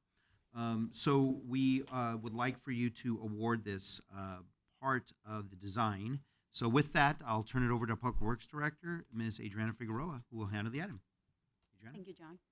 Mr. Mayor, members of the City Council, as John indicated, the West Santa Ana Branch Bikeway project essentially connects the LA River with the San Gabriel River through the city of Bellflower. Our section of this Bikeway project has been broken down into 4 phases. Phase 1, which is located in the green area, I don't know if Steve can kind of circle, thank you, in the green area, has been completed and runs from Lakewood Boulevard to Hayter in Somerset. Phase 2, which is the section we are presenting to you today, runs from Hayter in Somerset to the intersection of Rosecrans and Paramount Boulevard. This section has been awarded $3.4 million in state funding through the Active Transportation Program, or ATP, which is funneled through the California Transportation Commission, or CTC. Additionally, approximately $685,866 of Measure R local return funds will be used for design and construction. Phase 3 of the project was submitted for grant funding late last year, but we have been unsuccessful. Nevertheless, we will continue to submit for potential funding through this upcoming year. Phase 4 of this project was successful in obtaining $2.9 million grant through the California Natural Resources Agency through their urban greening program. I know it's difficult to see from the picture, but the Bikeway project is located within the Metro Light Rail and LADWP right-of-way. This would be a Class 1 Bikeway pedestrian trail, and we anticipate the total project cost to be around $3.7 million. On the top picture, going from left to right, you'll see the intersection of Rosecrans and Paramount. The Bikeway project will run south of the existing rail lines through Paramount Park. In the middle picture, again, going from left to right, you'll see the Bikeway running south of the existing lines. And in the middle of that picture, you'll see the bridge that connects Paramount High School with the West Campus. On the bottom image, you'll see the Bikeway trail going eastbound through Downey Avenue and will eventually connect at Hayter and Somerset with our existing Phase 1 Bikeway project already completed. A request for qualifications and proposals was issued last summer. We received 2 proposals for design, one from SOMAS and the other from Nubis Landscape Architecture. Given that we will be utilizing Caltrans Active Transportation funding, we have to follow Caltrans procurement processes. A panel comprised of 3 staff members received and review the company's qualifications, and based on the level of expertise in similar projects, we chose SOMAS as the most qualified firm. Once that selection was made, their cost proposal was then open. SOMAS's proposal is $685,866. Our fiscal year budget 20 includes 495,000, and we anticipate using 190,886 from unobligated Measure R funds to complete the design phase. And in case you're wondering why it has taken us so long to recommend award for this project, immediately after we received the proposals, we were notified by Metro that their alignment for the light rail line had shifted. And so we needed to wait until at least they had completed 15% design so that we can move forward with our project. And that is the reason that caused the delay. So at this time, it is recommended that the City Council award the contract for professional environmental and engineering design services for the West Santa Ana Branch Bikeway Phase 2 project to SOMAS in the amount of $685,866 and authorize the mayor or designee to execute the agreement. That basically concludes my report, and I'll be happy to answer any questions you may Okay, have. questions? I have one. SOMAS, have they been used in any of the design development of any of the other bike paths? Through our city? And in conjunction with Bellflower and going No, in they had further? experience in other regions, in other areas, yes. So it won't be a problem later on if like where we continue, where this leaves off, and then we pick up, are we going to be obligated to continue to use them, or these plans will be able to be implemented for anybody else who puts in a bid? So when they do the design for this particular phase, they are only designing that phase, and then we would have to go out to bid and go through the same, very similar process for the other two phases when we get to it. And depending on the funding that comes through, we have to use their procurement practices. So I just have a question then. So when SOMAS and the other company did a presentation, there wasn't an amount attached to it. You like this company better, and then they gave you a price. No, so what happens is when they submit their qualifications, they submit their cost in a separate envelope. We don't open those envelopes. Okay. We first review their qualifications and pick the one that we feel best fits our project. Once we do that, then we can go ahead and open their proposal. The other proposal gets returned to the company unopened. Unopened. And you had two bids. Correct. Okay. Just Further curious. questions? I'm sorry, Adriana, when will this start? Yeah. That another Sometime in your question? lifetime. Yeah. It will take them quite a bit to design, so, yeah, okay, unknown at this time. Further questions? Okay. Move the item. Second. Motion by Almost, second by Hoffmeyer to award the contract for professional environmental and engineering design services for the West Santa Ana Branch Bikeway to SOMAS of Los Angeles. Can we have a roll call, please? Councilmember Guillen? Yes. Councilmember Lemons? Yes. Councilmember Olmos? Yes. Vice Mayor Hoffmeyer? Yes. Mayor Hansen? Yes. Item number 12, proposed program partner agreement for youth sports leagues. Have staff report, please. Yes, Mr. Mayor and Council. As you're very familiar with, we have had long-standing relationships with our youth athletic leagues here in the city. Some of them have come and some of them have gone. But the most current ones that we have PGAAA, Paramount Girls Softball, PYSO, and 2 football leagues as well. What we would like to do, and what is before you tonight, is enter with them what's called a program partner agreement. So the rules that we both have for one another, that is the city and these individual leagues, are laid out very clearly and plainly for everybody to see. What we are asking from you tonight is simply give us feedback on this. We don't expect you to approve the agreement, but we want to hear your feedback. What are your concerns about the agreement? What you like, what you don't like, and we will continue working on this and massaging it for a future consideration for the council. And the Parks and Rec Commission did hear this at their last meeting, and they recommended that the council approve it. But with that, I'll turn it over once again to our Community Services and Recreation Director, Mr. Dave Johnson, who will walk us through that. Dave? Thank you, John, Mayor and council members. Okay, so as John mentioned, obviously we do have independent youth leagues that operate in the city. We have had long-standing relationships with these leagues. So some of the things that we do provide them so they can provide the service that they do to our community is obviously number one, field space. We do provide maintenance of that space. We give them marketing opportunities. We loan and let them borrow equipment that's appropriate. They have access to city staff for assistance. Some actually have access to snack shacks. And we do provide some of them meeting space and in some cases also office space. There is enormous value of these leagues to our community. They are providers of youth services that is very, very important.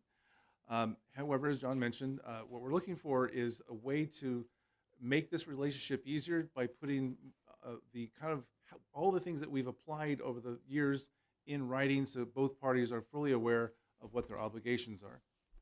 So something to guide that relationship.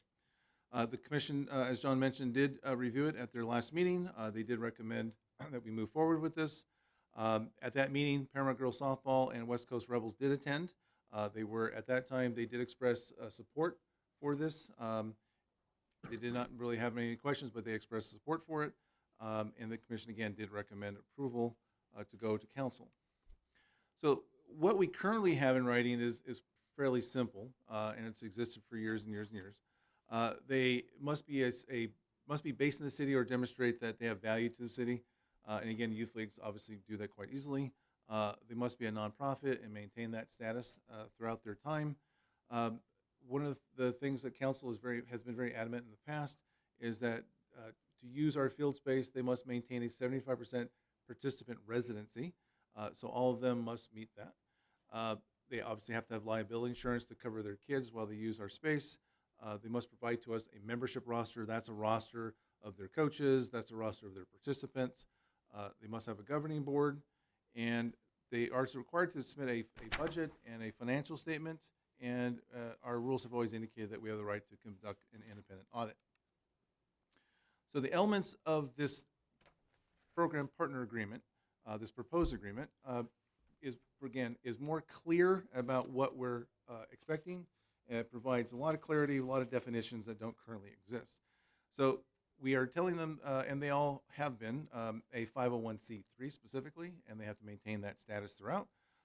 We're clearly identifying that they must be a volunteer-based organization and that they conduct background checks for their participants that are coaches or managers of the league.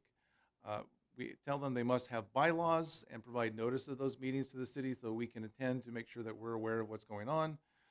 We obviously maintain the 75% residency, but we're very specific that it applies to all their seasons. So again, about a month ago when we talked about their seasons, they don't play one season anymore, they play year-round. And so that's changed over the years, so we're making sure it's clear that it applies to all their seasons.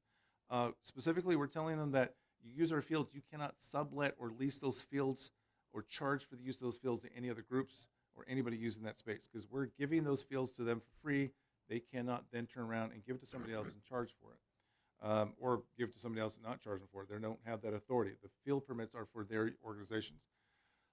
Field allocation, we're making clear that, again, we are dependent upon Paramount Unified School District, that on school district property, they have first rights to the use of that property before they give us permits. That we do have certainly physical space needs, that they need to give us, obviously, rosters, so we know that what they're requesting will actually work in that space, or if they're requesting too much because of the size of the league, that we have the ability to adjust that down. And then certainly they need to make sure that they understand that there must be maintenance on those fields, and at times that will cause shutdowns of those fields so maintenance can occur. They have fundraising restrictions in this agreement. If they're going to do fundraising, they need authorization from the city. They must provide in their play programs, they must provide equal access and opportunity for all players to have equal time to play. It identifies in the agreement that automatically when we have weather events, they need to stay off the fields. We define in the agreement also specifically that there are holiday closures that we want them to abide by. I think there's only two, Christmas and Thanksgiving. They need to provide all coaches, equipment, supplies, all materials associated with operating their league is coming from them, not from the city. They maintain that field space, so this is really just, again, that they promise to, generally pick up the trash, and if they see any issues on that field space, that they report it to us in a timely manner so that we can go ahead and correct it. There is no, because they are being sponsored by the city, that they cannot then conduct political activity as part of this organization. We also requiring that their coaches must have city-issued ID cards that we do provide. We're currently doing that now. The idea here is, again, that when our staff rolls out to a park and we see several groups on that field, that we can identify those coaches as being the authorized organization that's using that field, so we don't have outside organizations coming onto our fields and taking up space. Any alterations to field space or signage that they want to post must be approved by the city, and their practice and game schedules need to be submitted to the department and approved before we'll issue field permits to allow them to have field access. Also in this is we are actually asking for operating and financial review in a little more detail. Again, this would be their part in complying with their program partner status. They need to submit to us annually a financial report of their operations, and then an activity report that tells, again, how did it go, how many players did you have, how did everything work out. This would then be reviewed by the Recreation Department and then be taken to the Parks and Rec Commission for review. I'm not sure why I have February 22nd there. Oh, yes, I'm sorry. This whole agreement was actually reviewed by the Parks and Rec Commission on their meeting. They did approve it to go to the council. And then what we'd be looking for here is then also that we would then report at some point after we go through the department, we go through the commission, we would then take it to the city council, so you would have an idea of what's going on each year with the leagues. The term of the agreement, it's effective, what we're hoping it would be effective July 1st, 2020. It would be a 3-year term that the recreation director would be able to move them each year. So they go through 1 year, we make sure everything's good, we report to council, we extend that agreement 1 year, but it would have a 3-year agreement before we'd have to look at it entirely again. There are some termination clauses. There's an at-will clause where both parties can exit the agreement within 60 days of notice. There's ability for us to suspend a league if they're behaving in a way that's in violation of the program partner agreement. That would then go before the Parks and Rec Commission for review. And then there's termination for cause, which issues that they must correct, and they must correct within a 10-day notice. If they don't correct them, then they go on. They get a 30-day notice issued that we're looking at terminating the agreement, and that would also go before the Parks and Rec Commission. The other part of this that we're proposing is historically we have provided these leagues with the field space, the office space, the meeting space, the equipment, but we also have given them a lump sum of money.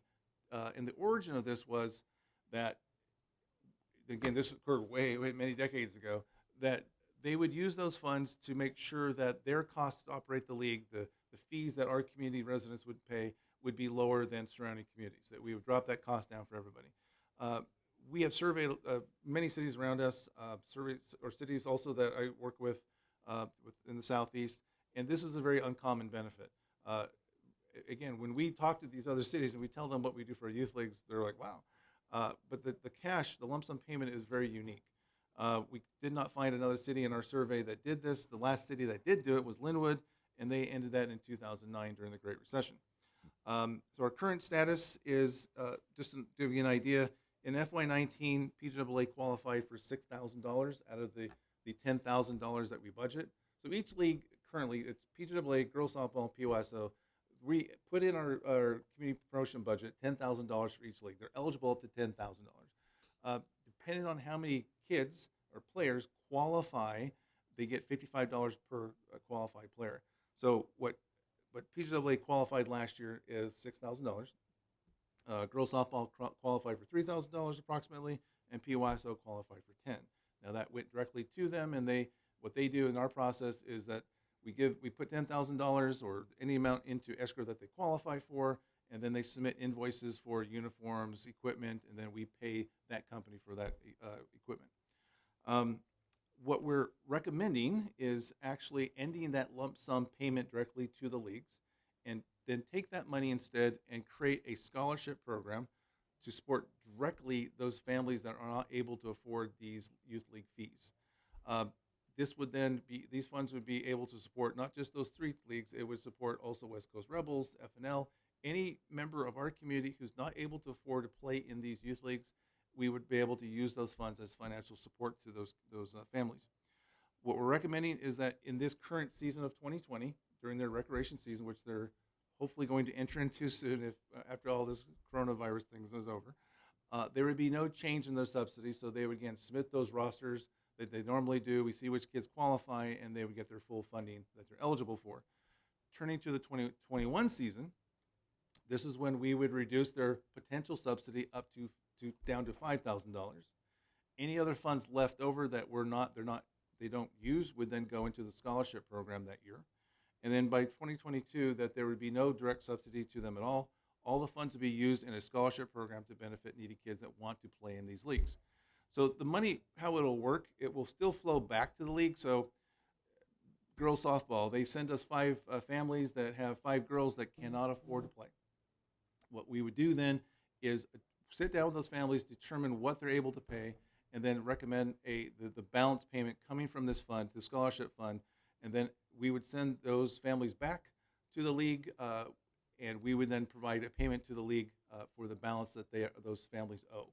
And so what we're recommending is that the City Council do provide us some feedback and direction as to this proposed program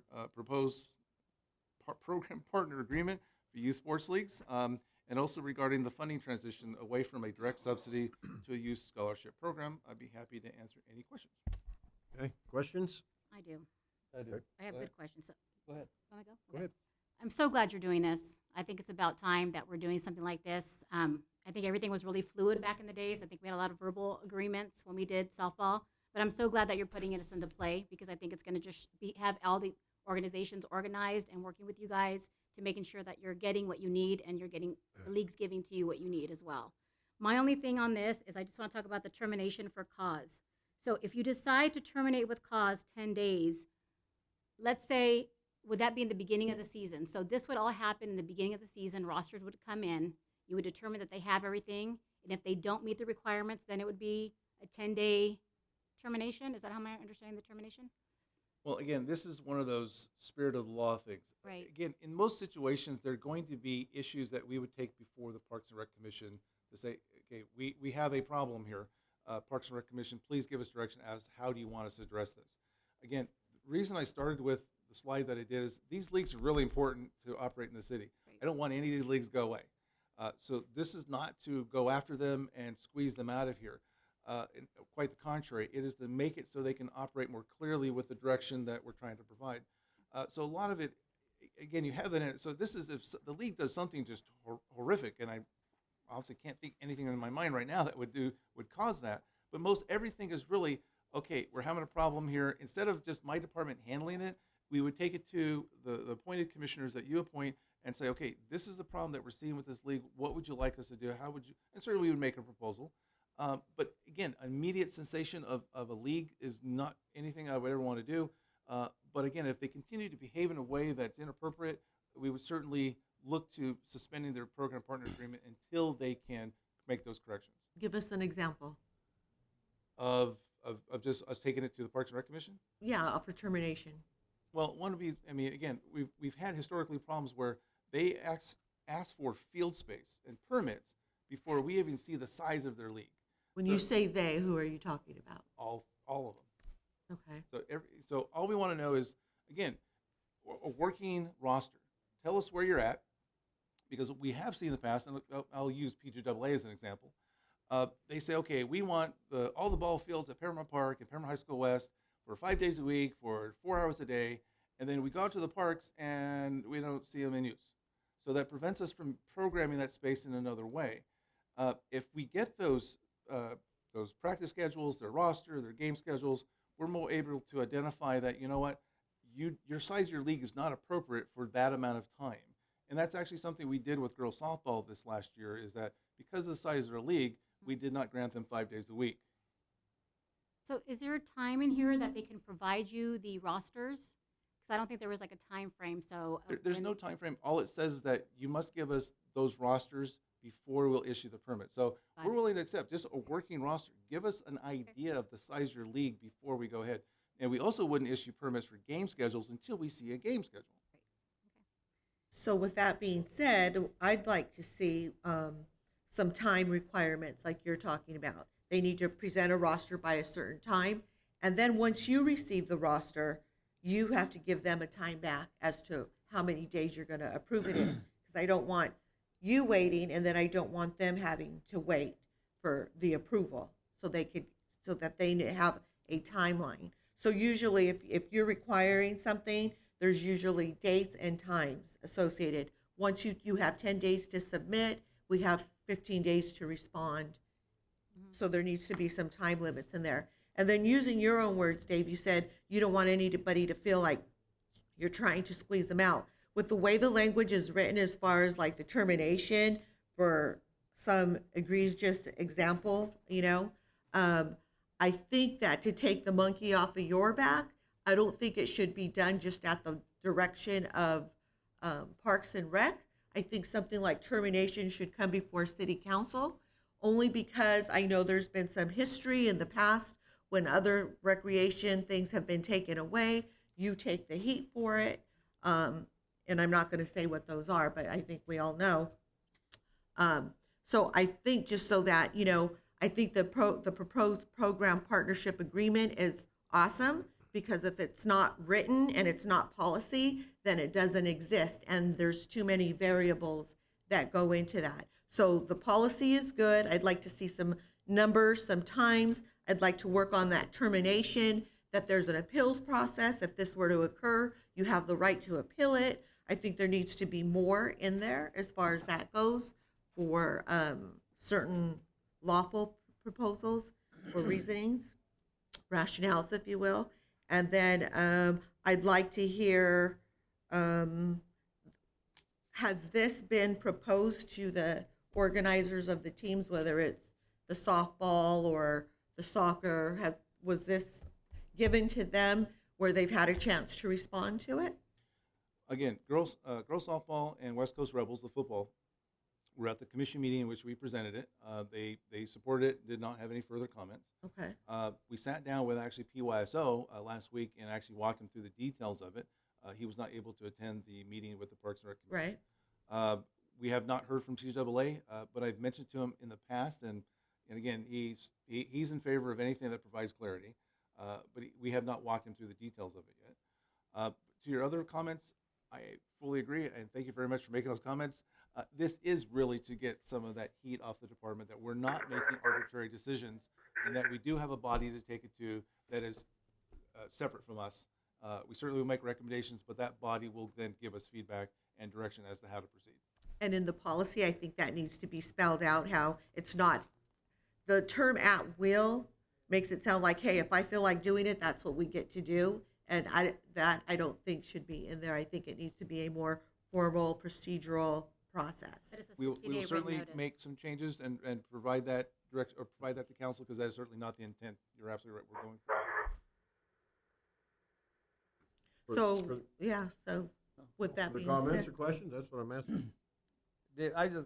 On the liability, the $1 million liability policy, now is that for the PJAA? Each one of them has to come up with that policy, what additional the insurance? leagues get, usually, again, they have to belong to a parent organization. They get their insurance usually through those parent organizations, and that's a general liability policy that applies to all the players in that league. So it's paid for by the league. Oh, it's paid for by the league, huh? Yes. And the league can afford to pay for $1 million additional insurance? Yes. Again, they've been doing this for years. It's pretty common. Very good. Thank you. And Dave, if you could just explain the monetary support to them when you're going over it, 'cause this is new. This will be new. I think they're just going to be a little bit shocked, but if you could just introduce that to them and really explain, I think it'll go a long way. And then I think if you could ask for their for them to submit a written response that we could take a look at, as far as how we want to change, because if they've been doing it a certain way for X amount of years and then we come in and this is how we want to do it now, I'd like to hear their concerns before we address that. As opposed to saying, we used to give you 6,000 or whatever it was, and now we're going to give you less. We need to hear what that money is being used for, and if it's going to impact the teams by taking it away that way, just so that we know they're good with it.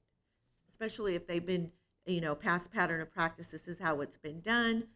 I'd like to get some feedback. That's all.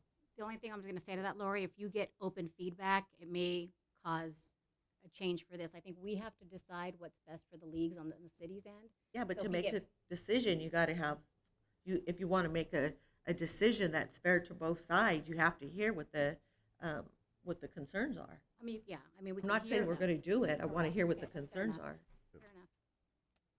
Further questions? I have one, I think, because as far as the funding, is there any criteria as to what would constitute a kid not being able to, or the parents not being able to afford to pay for a uniform or whatever it happens to be? Do we have any criteria involved in there? I didn't hear anything about Good that. point. It's something that we'd have to develop. I mean, I know, like the YMCA, they use a sliding scale formula based upon income. But even in discussing that with the YMCA, they still sometimes don't even use that. It's really a question, as an honest discussion with that family based upon their income. What can you afford? Okay. And then you guys are going to make the decision, I'm assuming, in the Well, recreation initially, department? yes, it's the department that will do that. Honestly, again, I'd like to get out of that. I don't really necessarily want to have our department in that business. Yeah. If we can find a community organization, a nonprofit that can assist us with that, so it takes that away from the recreation department, we certainly are looking for that. Some sort of standard, in other words, Yes. where what would be a cutoff? I mean, if you're applying for a discount on your electric or gas bill or whatever, I mean, there's certain Criteria. cutoff points or criteria that say, well, yeah, you have 4 or 5 people in your family and you make X amount of dollars, and that would qualify. That's kind of what I'm getting at here. Yeah, I mean, I can certainly bring to the council the funding levels that the YMCA does. And they base that upon income. That would be something to look into. That's a starting point. But again, Yeah. we don't. That doesn't always tell you the whole story of a family's circumstances. Well, exactly, but I mean, Yeah. something somewhere. So whatever organization, whether it's a department or we find a nonprofit that can do this for us, then yeah, we would want to look at that. There's a high level of discretion that even if they didn't qualify by income, there are certain circumstances that they're going through Yeah. that we would try to qualify. And then again, what can you pay? They will cover the rest. Okay, all right. I think, and if I could just piggyback on that real quick, that's important because you might have 2 working parents who make, let's say, $70,000 a year, but then they have a $3,500 mortgage payment, and then they have 5 kids. So even though the numbers look like they make a lot of money on paper, that might not be the circumstances so I think it needs to be considered because sure, you could be under the poverty level making 35 and it seems like, oh, well, these people should qualify, but you also have working class parents who are living payday to payday too. So Sure. I think that's something Yeah, that exactly. needs I to think be it should addressed. Be looked into, yeah. Okay. Any further questions or comments? None?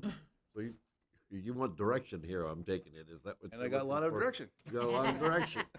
So a motion would be in order then to give further direction, I Make a motion, we give them further direction. guess. Back with the Yeah, proposal. just come back with some things that you've come kind back. of researched and looked into and maybe changing some of the verbiage. Will do.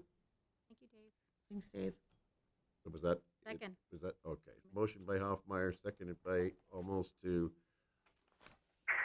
look Aye. into this more so possibly and come back with some other things or add to, delete, whatever it happens to be. Mr. Mayor, Where we're at? I'll be working with Dave on that language. Yeah, good idea. We'll come back with what you want. Good, I'm not an attorney. Yeah, we'll do Get all that. those notes? Yeah. I'm happy that the city attorney is going to help me with that language. Good, yeah. Okay, we have a roll call, please. Councilmember Gian, Yes. Councilmember Lemons, Before I vote, if I could just, because I got cut out of most of that, the motion is the items that were discussed there need to be reviewed and brought back to the council for consideration. Is that correct? Correct. correct. Yes. Councilmember Olmos, Yes. Vice Mayor Hoffmeyer, Yes. Mayor Hansen. Yes. Okay. Item 13, resolution number 20.004, proposed permitting requirements for use of park snack shacks. Staff report, please. Yes, Mr. Mayor and Council, sticking with the same topic, and that's youth leagues. Currently, we have 2 of the youth leagues that use our snack shacks to sell food. We are looking at streamlining, if you will, and formalizing this. They don't currently have health permits, but we want them to get health permits. So with that, I'll turn it over to Dave Johnson, once again, our Community Service and Recreation Director, who will lead us through this item. Dave? Thank you, John. Mayor and council members. As John mentioned, we have snack shacks that we allow our youth leagues to use. Actually, there's 3 snack shacks. There's one at Paramount Park that PJAA uses during their season. There's one at Progress Park that Paramount Girls Softball uses during their season. And there is one at Alondra Ball Fields that is not currently used by any group. They obviously use these snack shacks. They sell hot food items, cooked food items, packaged items, drinks, and this is another revenue source for their leagues that go into their coffers. But we do have our concern regarding sanitation and safety at these snack shacks for our community. And also in light of the city now requiring health permits for all food vendors that operate in the park, we feel it necessary at this time that those same rules will be followed by the leagues or any group that would use those snack shacks and do vending in them. We recommend that starting in 2021, any youth league that desires to use the snack shack must obtain a health permit from Los Angeles County Department of Health. We don't want this to be a financial burden on the leagues. So what we would ask the council to do is commit that the city would then reimburse the leagues for any fees associated with obtaining those health permits. The city would also work with each group to make sure they get the proper training in food handling, which is necessary to successfully run those snack shacks under that health permit. And the item was also taken to our Parks and Rec Commission meeting on February 22nd, and they recommended approval. So before you tonight, we're recommending that the City Council read by title only and adopt Resolution 20004, approving the proposed permitting requirements for use of the park snack shacks. Be happy to answer any questions. Questions? None? The item.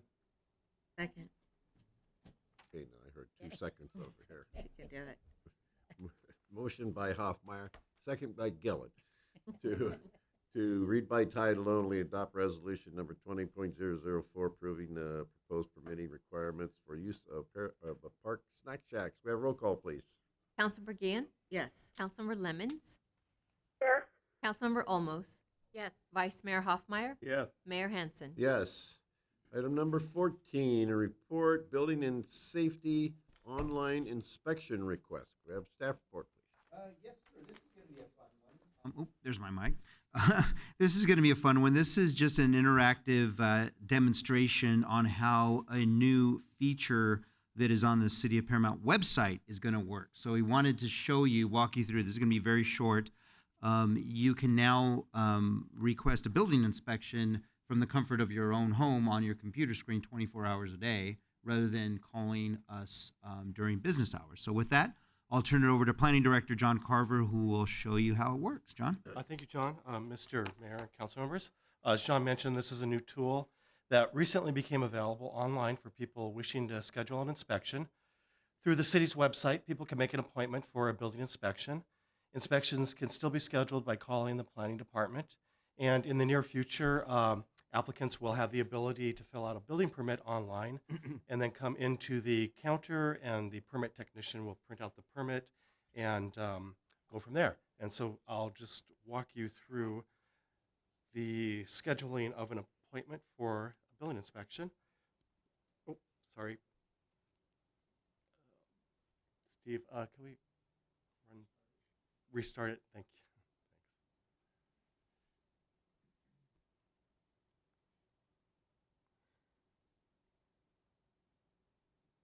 As this is warming up, just a note real quick. This is something that we always want to look for ways to be more customer service friendly to our residents and to our businesses. So this is one of those efforts that we are doing. Okay, here we go. Thank you, John. So you would go to the city's website, and you would go to the government section. And I should point out, you could also go to the search section and just put in building inspection, and it would take you there. So here you go to the request for an inspection online, and that'll take you down to the portal for the inspection request, and then a couple of seconds to take you from the website to the portal. And then you would go to search the database to find your building permit, and go up to search by, and you can put in your permit number. And that number you get when the building permit is issued.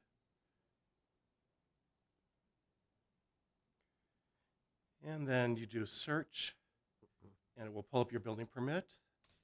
You can request an inspection, go down and put in your access code, which is given to you when the permit is issued. And we just need your name.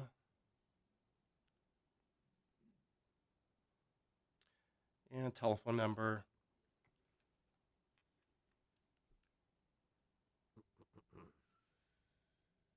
An email address.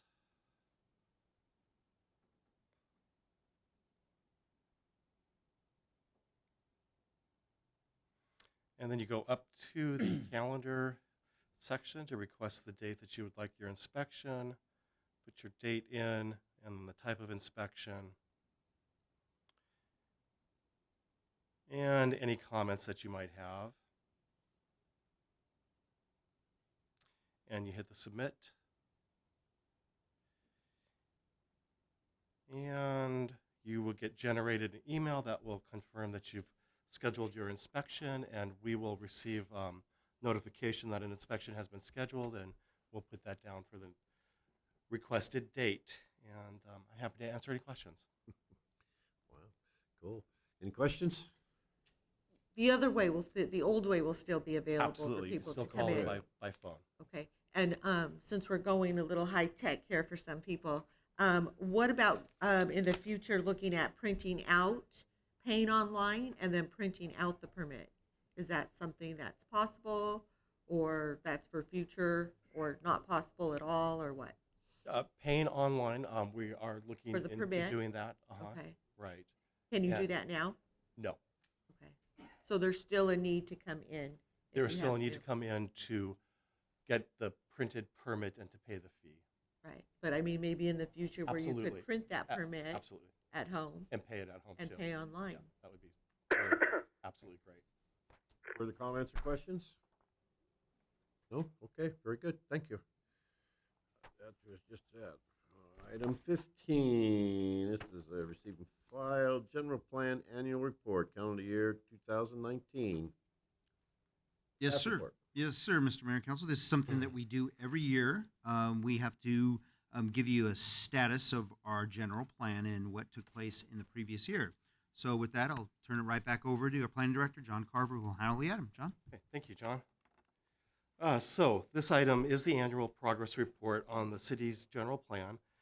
As you may know, all cities in California are required to have a general plan, and this is used as a comprehensive long-range planning document looking out 10 to 20 years into the future.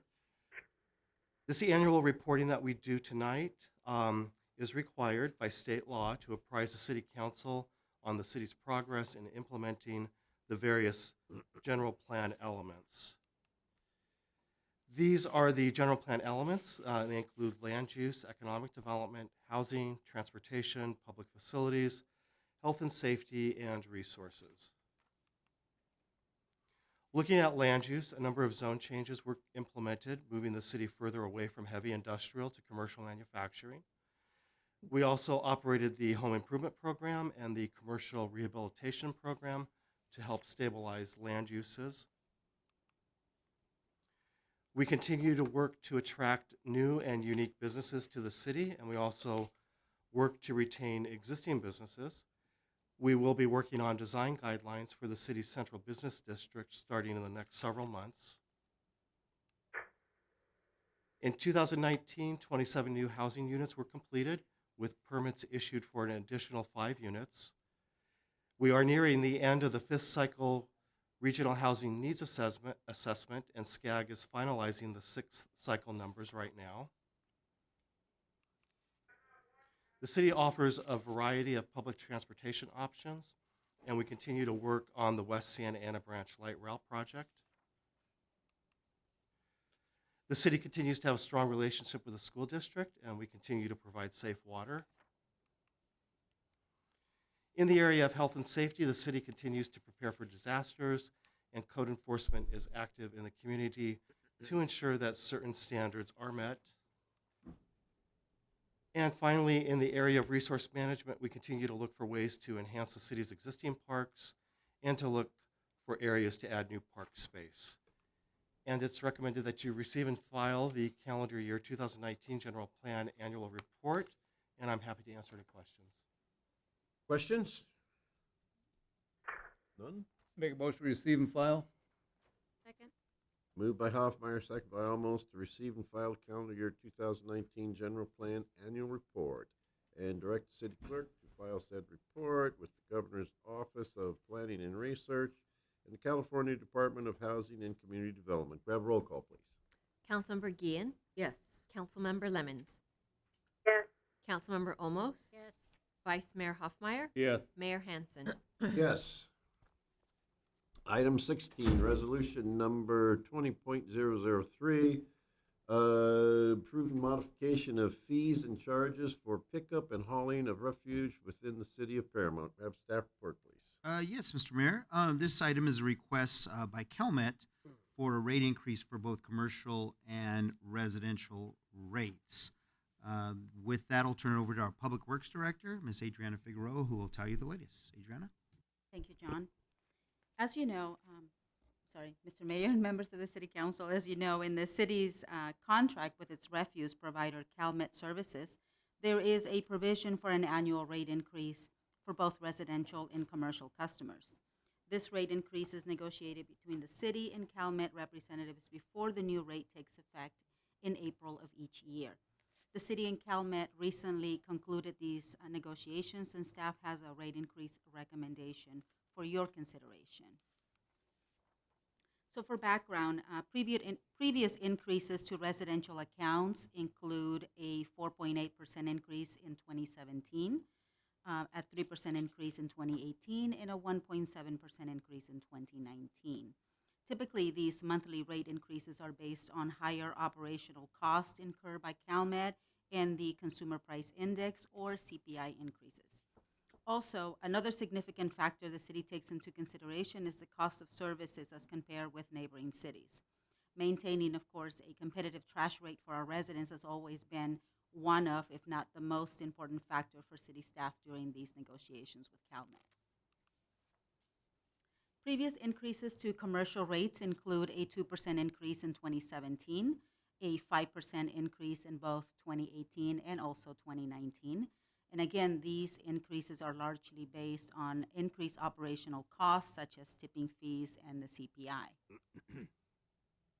For 2020, CalMet originally proposed increases of 19% to residential accounts and 7% increase for commercial customers. However, after negotiations, the city and CalMet agreed to a proposed increase of 4% increase for residential accounts and 8.8% for commercial accounts. It should be noted that CalMet utilizes the county sanitation district facilities for disposal, and that rate has undergone 2 increases within a 1 calendar year period between 2019 and now. In fact, they have seen increases of $5 per ton at one facility and $10 per ton at another. For residential accounts, the negotiated 4% increase would result in a 76-cent increase. And on a monthly basis, the residential rate would increase from $18.98 per month to $19.74 per month. This is a comparison table for trash rates in our neighboring communities. Please keep in mind that a majority of these cities have not yet negotiated their 2020 rates, as they typically do this during the summer months. So as you can see from this table, even with the 4% increase, Paramount's rate for residential customers stays very competitive.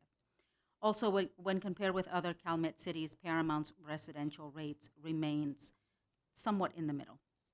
I say almost because looking at the table, Cerritos as of right now is lower than Paramount. However, keep in mind that Cerritos hasn't had an increase in a couple of years due to a new contract with CalMet, and they are expected to negotiate an increase later this year. With commercial accounts, the 8.8% increase would result in an $11.75 increase for customers with a 3-yard bin with a 1 time a week pickup.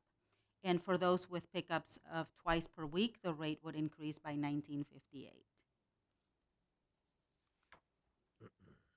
For customers with a 3-yard bin, 3 pickups per week, the rate will go up by $27.20 per month. As is the case with residential accounts, the new commercial rates, if approved tonight, would go into effect April 1st. And again, for comparison purposes, this chart shows the commercial rates for Paramount and our neighboring cities for customers with 3-year bin, 1 time a week pickup.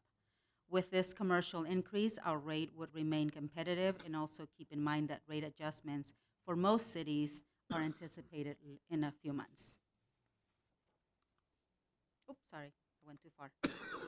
So to summarize, while the annual negotiations with CalMet has resulted in rate increases for both residential and commercial customers, the new rates remain competitive in comparison with other cities in the Southeast LA area.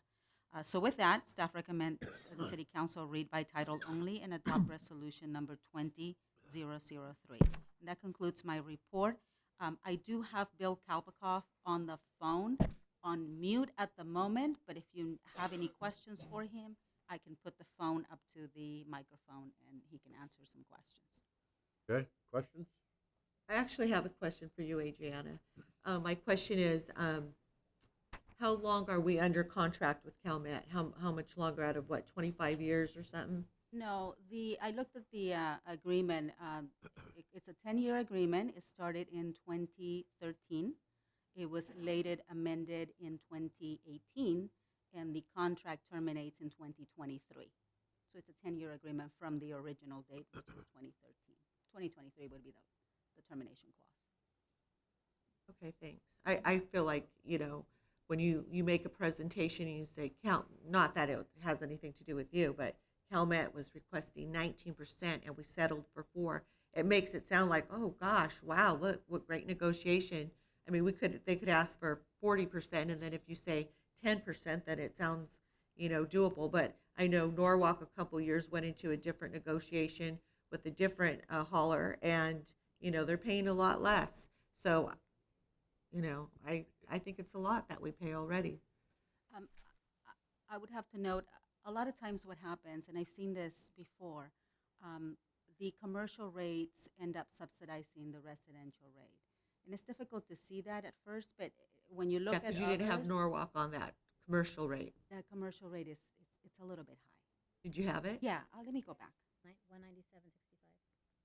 Got it? Sorry. For Norwalk? Towards the top. Oh, there it is. Norwalk is it's pretty 197, high. yeah. 197. It's Okay. actually scheduled to go up. If I remember correctly, I believe it's August. August 1st is when the new rates would go into effect. Okay, thanks. Further questions? None? Make a motion, we move the item, approve it. I'll second. Moved by Hoffmeyer, second by Almost, read by title only, adopt resolution number 20.003. Go have roll call, please.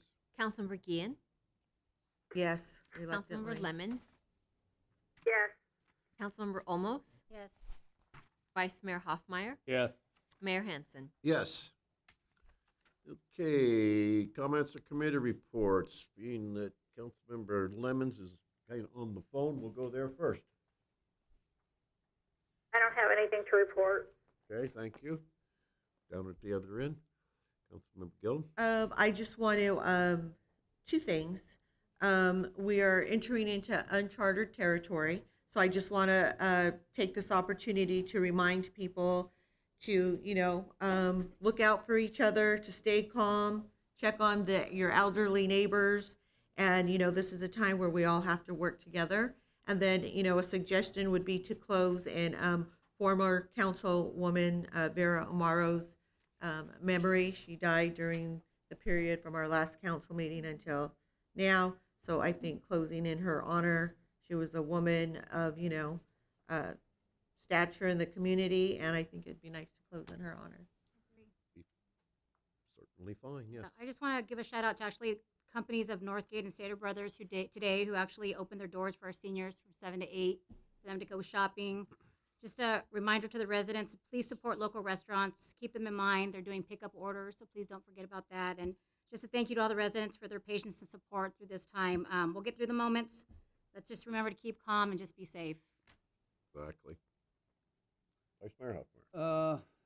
Well, this is my last council meeting that I will be sitting up there evidently, so I just want to say to the people in the city of Paramount, it's been a real pleasure to be able to be on the city council for the past 17 years and the planning commission for 6 years prior to that. And I think the city's made great progress in the time that I've been on, and all of us, not just credit for me, but for everybody. I want to thank John for all the support you've given us, John Kavanaugh for keeping us straight, and even for Lana, who's not here now, but she did a lot of work to help us. So I just want to say thank you to everybody, and God bless each and every one of you. Okay. I am also in that same boat as my last council meeting. My wife was very upset she couldn't come to the meeting tonight, but I told her she couldn't. So that was that. It's been a pleasure to serve the people of Paramount for the past 13 years on the council, almost 11 years on the planning commission, and in the early 70s, a couple years on Parks and Recreation Commission. I've seen a lot of things happen in this city since I moved here. That was back a long time ago, and we had more dairies and cows than we did people at that point in time. So it has definitely been an honor, a great honor. It's been a great honor to work with this council and the previous councils, and especially to our entire staff. And I'm not just talking the staff that's in here right now, I'm talking all the city employees. You guys, if anybody's listening, I know this is a strange meeting tonight, and it's been a little hectic with everything going on. There's no doubt about that. But the staff always does an outstanding job, and I truly appreciate it. And from everything I hear, the citizens of Paramount truly appreciate it also. So I thank everybody for the past 13 years sitting up here on the dais, and I thank you guys for keeping us under control. And John, like Vice Mayor Hoffmeyer said, keeping us out of trouble. We appreciate that too. We don't need to get in any trouble and have our names in the paper or any of that kind of stuff, unless it's good stuff, and that would be all right. We can have that. That would be nice. But again, I thank everybody from the city here, and that's about as much as I can say without getting too mushy, I think. So thank you, everybody, for everything that you do for our city. We really, truly appreciate it. Tom, I'd just like to add one thing. I want to say thank you to everybody who works in the staff, people who work in the field, for all that you've done and the way you help take care of our city. I certainly appreciate it, and thank you very much. Exactly. Staff? Yes, sir. Just two things. I want to make one note about the item that was presented tonight on the West Santa Ana Branch Bikeway Phase 2 project. A question came up about the process for approving the bid that was submitted. And I just want to make clear, because I'm not sure, it just dawned on me that maybe that wasn't cleared up, but that's the process that we approved it based on Caltrans. Caltrans, the money is from them. They determine the process by which we open the bids and award that. So I just want to make that point clear. Secondly, we are definitely doing all we can to get us through this coronavirus crisis. This community has been hit with different things over the decades, and I want to reassure you that we as the staff will do whatever we can to make sure this community stands up and stands proud. So we will continue to do that. And I did have one last thing, and that's thank you to you two for your years of service. The comments that you gave to staff is very well appreciated. But please know that we were very happy with your leadership on this council, and it was a pleasure to serve you both. Thank you. Thank you. So. Okay. Well, before we're going into closed session, we can recess this meeting at this point and then come back to close. Okay. Yes. Can I say one Yes. thing real quick? Yes. Because I'll forget if I don't say it now. Progress Park and the courts that we're looking at, the soccer courts.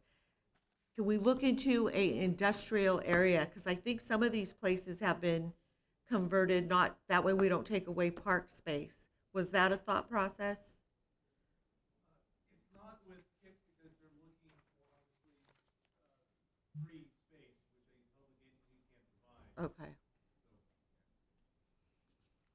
Okay, then this Thanks. meeting is recessed until after after the closed session. So we will now call to order the adjourned regular meeting of the Successor Agency for the Fairmont Redevelopment Agency. We have roll call, please. Councilmember Gian. Here. Councilmember Lemons. Yes. Councilmember Olmos. Here. Vice Mayor Hoffmeyer. Here. Mayor Hansen. Here. Public comments? No, sir. Oh, duh, I'm sorry. I usually get them. So I look at. You gotta look down here, yeah. Right. There were none received via telephone. And none via email, sir. Might get all of these things. I don't know about this. I don't, okay. Consent calendar, approval of the minutes and approval of registered demands. We have a motion. Move it. Been moved by Hoffmeyer, second by Almost, to approve the consent calendar. Can we have roll call, please? Councilmember Gian. Yes. Councilmember Lemons. Councilmember Lemons. Yes, she said yes. It's not coming through clearly. Councilmember Olmos. Yes. Vice Mayor Hoffmeyer. Yes. Mayor Hansen. Yes, and this meeting is adjourned to the April 7th, 2020 at 6 p.m. right here at the City Council chambers. We will now go reconvene. Yeah, I'm sorry. Go ahead, sir. Reconvene and go into closed session. We are going to do that here. We're going to do that here. Yes, we are. We're going to clear the council chambers other than Ms. Figueroa and Mr. Kavanaugh and Mr. Villalpando. And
Okay.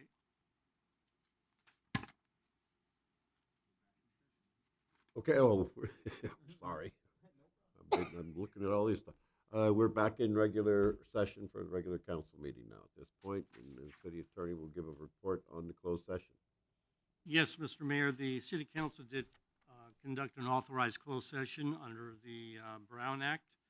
And the issue before the city council was whether to join in on initiation of litigation against the, Central Basin Municipal Water District with respect to civil matters. And at this point, the council voted on a four yeses and one abstention to join the litigation with the condition that staff contact the legal counsel representing the agencies to determine whether or not the city will be able to withdraw as a party in interest in the litigation at some point in time if the cost is going to be given to the or put on the city for additional costs, in which case that will come back to you. And that was a 4 yes and 1 abstention. Okay. That concludes my presentation. Okay, any further comments or questions or anything? And this meeting is now adjourned to the regular meeting on April 7th, right here at 6 p.m.